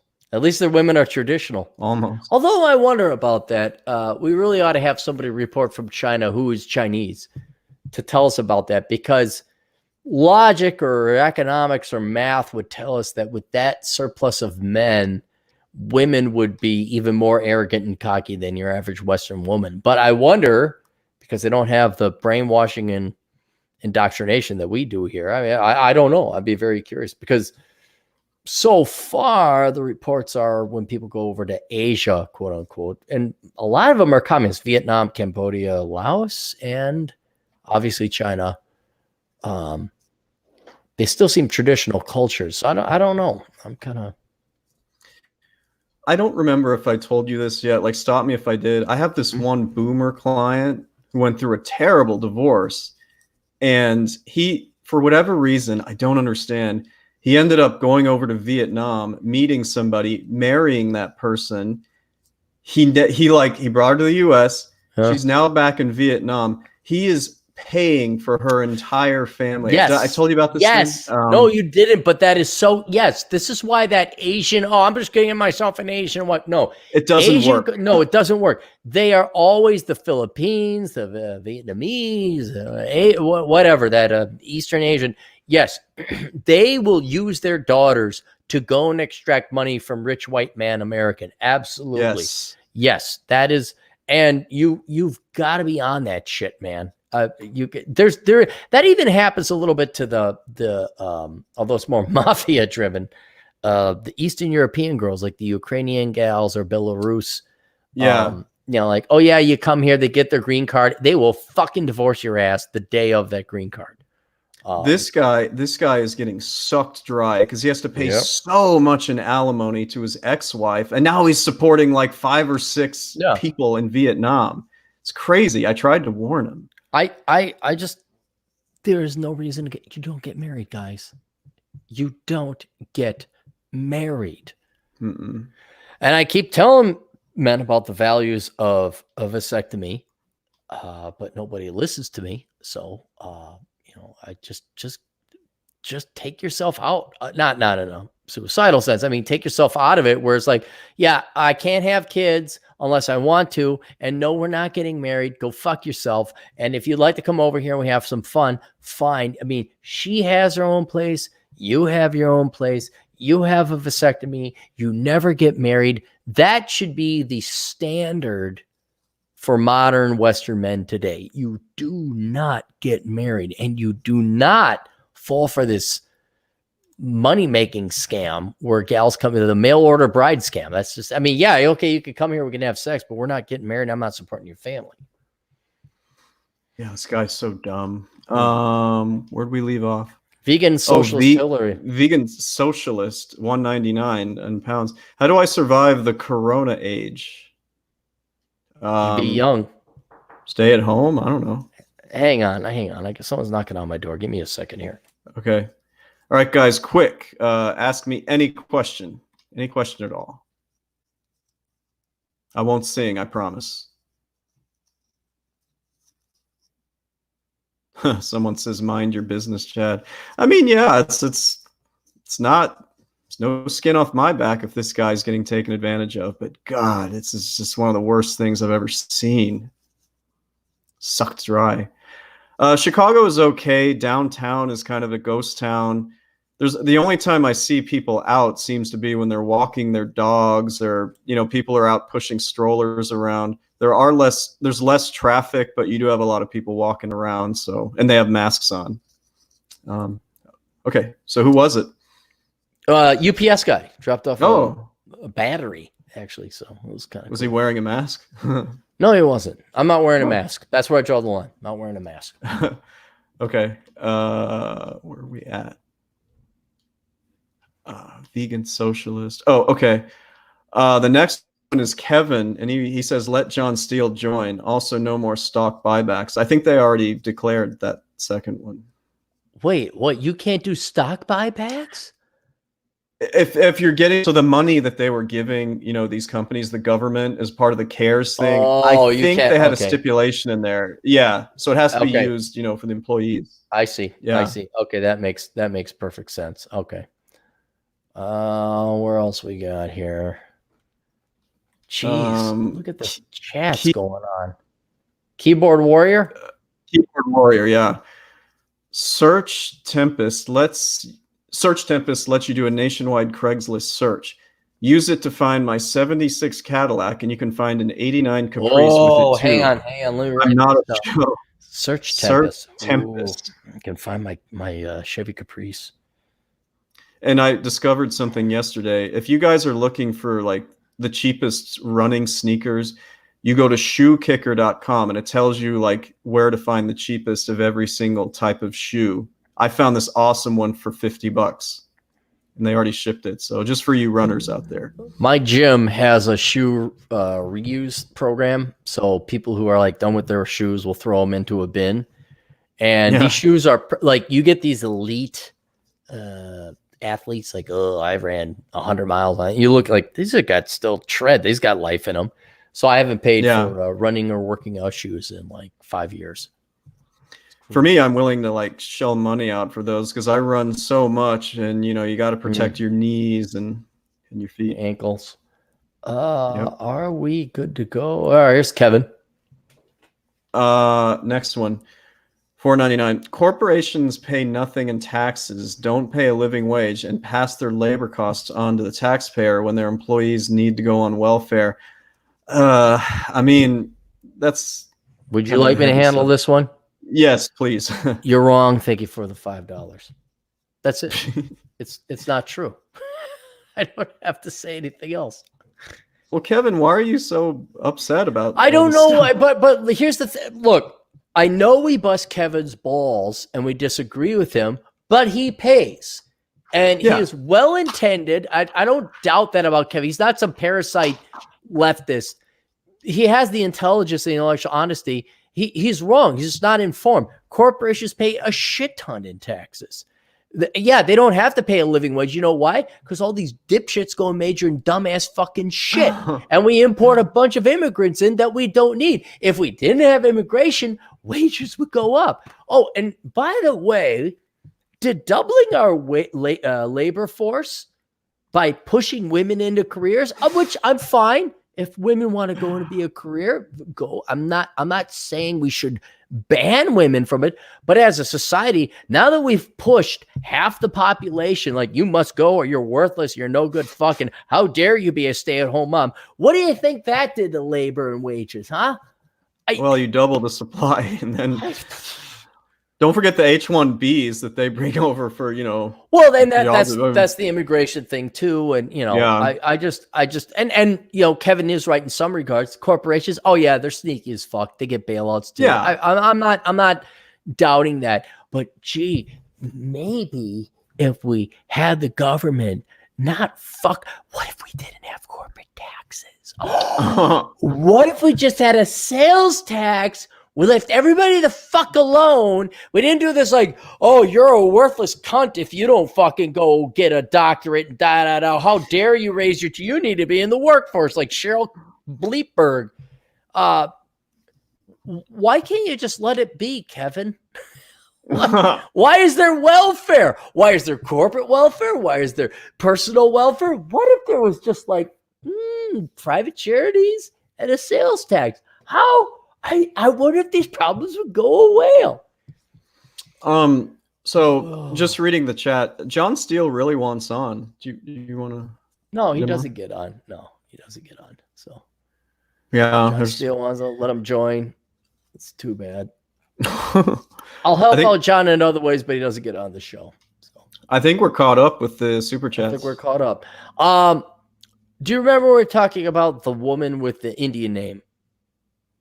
I'm drawing a Well, she blank wasn't here. Indian. Lightfoot, your mayor. Oh yeah, Lori Lightfoot. Yeah. Lori Lightfoot, which is a completely normal American Indian name.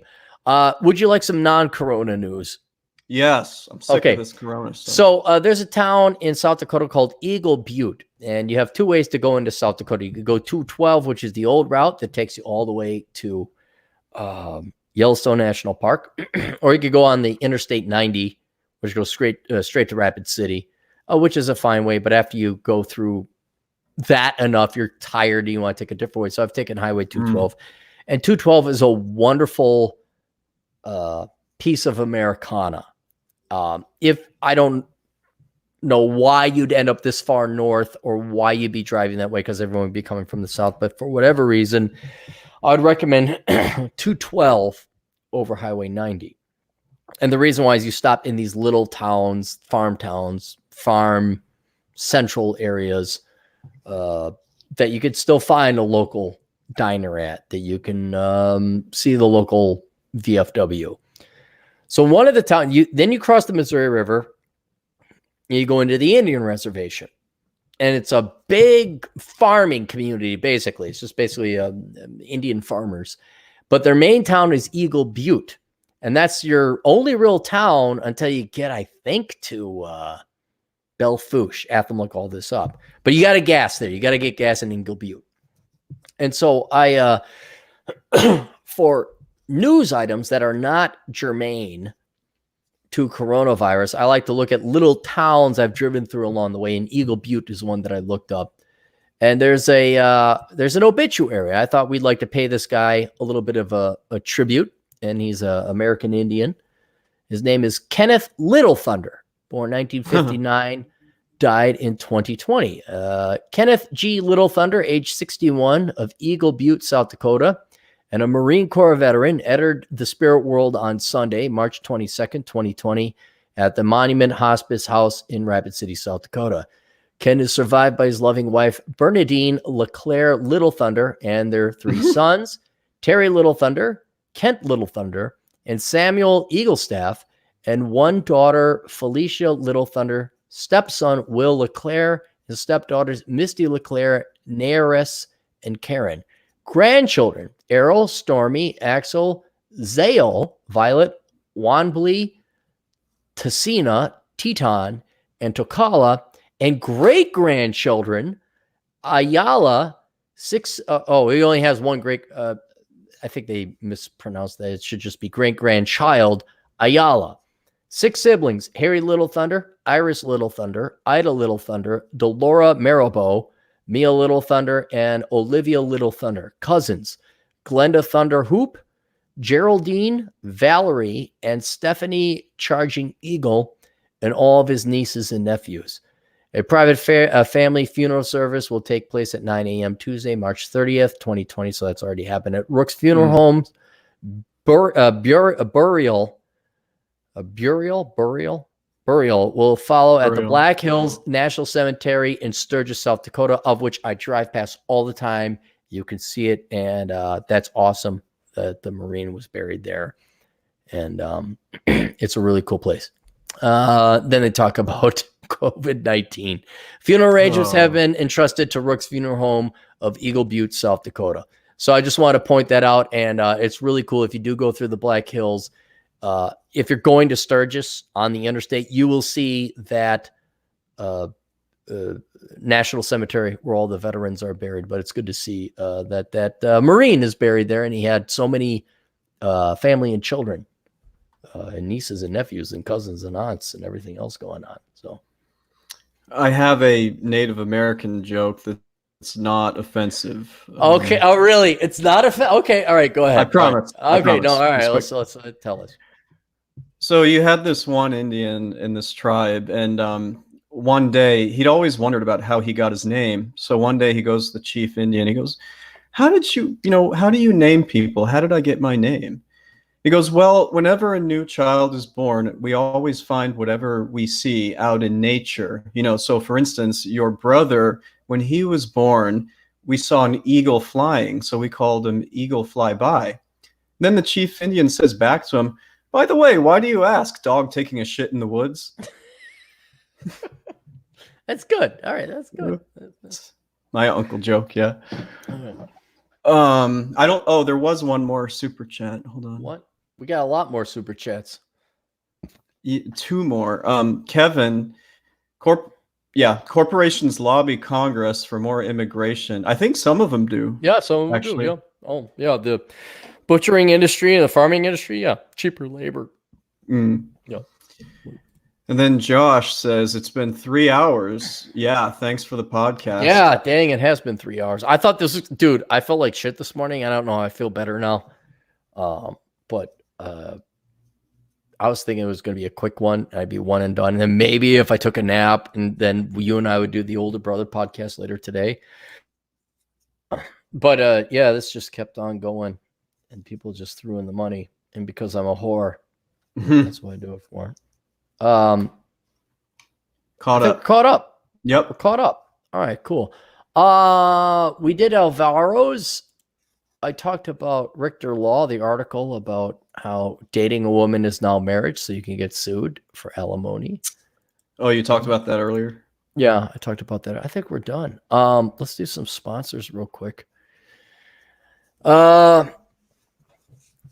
The Science of Mastering Women by Linda Gross. I'm going to put that in the chat room so you guys could check that out. She's a psychologist. She did some studying and research on it. And if you want to find out how to get women on a more scientific level, there's your link. We have How Not to Become a Millennial. I got all the books over here, mine and others. But go ahead, get the book, How Not to Become a Millennial. Give it to a Gen Zer. That would be the Salvation Guide to Gen Z. So you have that available there. Let me list our computer salesman, the good Aaron. If you're looking for a cheap computer and you're not going to ask him a bunch of fucking dumbass questions like, can it play this? Will it run on that? If you have to ask questions, if you don't know if the computer's going to work, don't contact him. But if you're looking for a basic bitch computer that'll do some word processing and spreadsheets and some internet crap, there you go. I put it over there. James DePrisco, the Catholic Red Pill. If you're a Catholic or you happen to be Red Pill or both, get the Catholic Red Pill. Introduces the Red Pill to the Catholic community, even though they're all online right now, even though I said podcast pastor. I also own Podcast Priest. Did I tell you that? I own podcastpriest.com. No. Yep. I was doing Podcast Rabbi, but the alliteration didn't work so well. Rabbi. And then if you'd like to help out the show, go to olderbrother.com/donate. You have 3 options. You can just donate with PayPal. There's a PayPal link there at that site. There's also a link to my Patreon where you get pinups of Mary Jo and all this other shit that none of you guys really care about. Really, Chad, do you care about all the brilliant works in writing and the other podcasts that I do? Or do you just want to see Mary Jo's cleavage? I just want to see Mary Jo. Yeah, so there you go. Okay, yeah, Mary Jo's cleavage. And I uploaded a new one of her. Oh, yeah? Recently. Yeah, she sent me some. Jeez. Because it's like women are their own. If you're a hot woman, you're your own printing press. You could just print off your own money. Like, oh, here's some pictures. I took them at the home. And I'm like, oh, cool. Look at that. And like, here's $20 that I give to them. Boom, done. She makes money. I mean, this is probably obvious, but my camera girls are making so much money right now. So good Lord. Money. Yep. And if you are a pretty young lady, I always recommend you go major in STEM. But right now, fuck that shit. if I could make $100 an hour showing my tits, I would. A lot of guys out there that can't go out in the world. A lot of guys there and they got their ugly, dopey, pasty wife. Like, here's $100. Show me your tits. Wow, is that what supple tits look like nowadays? They're not wrinkly. It's called Cash App, where a lot of people are just sending him money for Wait, shit. So is Cash App another one? I thought it was Yeah, there's Venmo, but there's also like Cash App is another one that a lot of these thoughts are using, apparently. So Cash App, is it a payment system or is it an actual website where you see their tits or something? It's basically just like Venmo, but somehow I guess you get your money faster or something. So all right, Cash App. I'll have to keep that in mind in case I ever get kicked off of PayPal. No, seriously, you never know. Like, oh my God, he said to lower taxes, and he told minorities to stop having kids out of wedlock, but that's what he tells everybody because it's the universal cure for. He was trying to cure poverty, but not in the way we want him to. Ban him, like, all right, fine. He told women to major in STEM and engineering and also to stay thin because it's in their best financial interest. Ban him because it's not what we wanted to hear. Okay, be a fat slob, major in worthless shit, go into debt, and then expect other hardworking people to bail you out. I don't care. So that is coming. And that's it. And then the Amazon affiliate program, olderbrother.com/donate. You click on the Amazon affiliate link if you want to buy stuff from Amazon. What? Oh, Kevin gave us one more super chat. The healthcare industry also lobbies Congress. Yes, it does. Yeah, it does. Okay. So does my industry. Freaking accounting people do it. Everybody does it. That's it. I think we're good to go. Yeah. I'm going to toss you a couple of bucks anyway for your time. Did you have a nice break? Did you get away? Did you get a nice little break? Yeah, like this was really enjoyable because frankly, unless I'm doing what I did the other day, going out giving blood and go seeing our friends, I talk to the neighbors, but that's it. Like I'm just here. It sucks, man. Dude, it's horrible. I've been wanting to write this like essay. And I just don't have the energy. I mean, this is, and I'm incredibly appreciative. Even Kevin, who's intellectually honest, he pays the money. It's just nice to be able to come on and chit chat, and then you Hanyackers go ahead and donate money. I really appreciate it. But yeah, it sucks, and they just extended the lockdown for another month, basically, in Minnesota. Yeah. And I'm kind of like, yeah, fuck you. I'm taking a road trip to South Dakota. I may go to Moab. I may actually go to Utah because I can't do this anymore. It's the date for us is April 30th, but I have this suspicion they'll extend it even further in Illinois. They extend it anymore, and it ain't young people dying. Young people are going to revolt. Yes. And it, like, if I go out and a cop like, what are you doing out? I'm like, I'm running. You can't be out here. I'm like, yeah, you're right. I guess I can't. What are you going to do about it? I mean, it's really going to get to that point because I'm not going to be a slave to a bunch of old people who are going to die anyway. I don't think the cops in Chicago really don't care that much about this. The cops are more reasoned than libertarians would have you believe. But if this comes down to like, no, you got to stay in, like if I get Karen filing a complaint, yeah, like, yeah, I Karen, love that meme. Karen, do you like the use of your legs? Because I mean, you're already fat, but I can make you a quadriplegic pretty quick right now. So, all right, that's it. Plug your stuff. Plug your shit. Okay, very quickly for $2, Dre says, "Thank you for sanity is the future of wealth." Thank you. Yeah, it's the best piece I've ever written, but no one read it. So now you got to really pay. It didn't? No, dude, don't you know the story about that? Yeah, you put it in your Patreon, right? And then I put it on my blog, and I reached out to all the influencers, quote unquote, that I have. I say this is very important. It'll advance thinking, and it'll make people happier. It'll put things in context, and it'll be of great, tremendous value. Nothing. I'm like, okay, fuck it then. I guess I made the mistake of trying to, no good deed goes unpunished. And so now, if you want to read it, you're gonna have to pay for it, and it's totally worth it. But it's the most. It is to this day the most valuable economic piece I've ever written. So that's what it is. Now what? Kevin's back again for $2 more. Repeal Citizens United. For some reason I'm not familiar with that. I know I should be. I know it's going to cost me money because Kevin wants it. If Kevin endorses it, it means I got to give other people who didn't earn it my money. That's what it basically is. Kevin, you're becoming the new Ray John. Okay. All right, that's it. Thank you for coming on the show there, Chad. Thank you, everybody, for your donations. Yeah. And will you take us out appropriately? Toodles.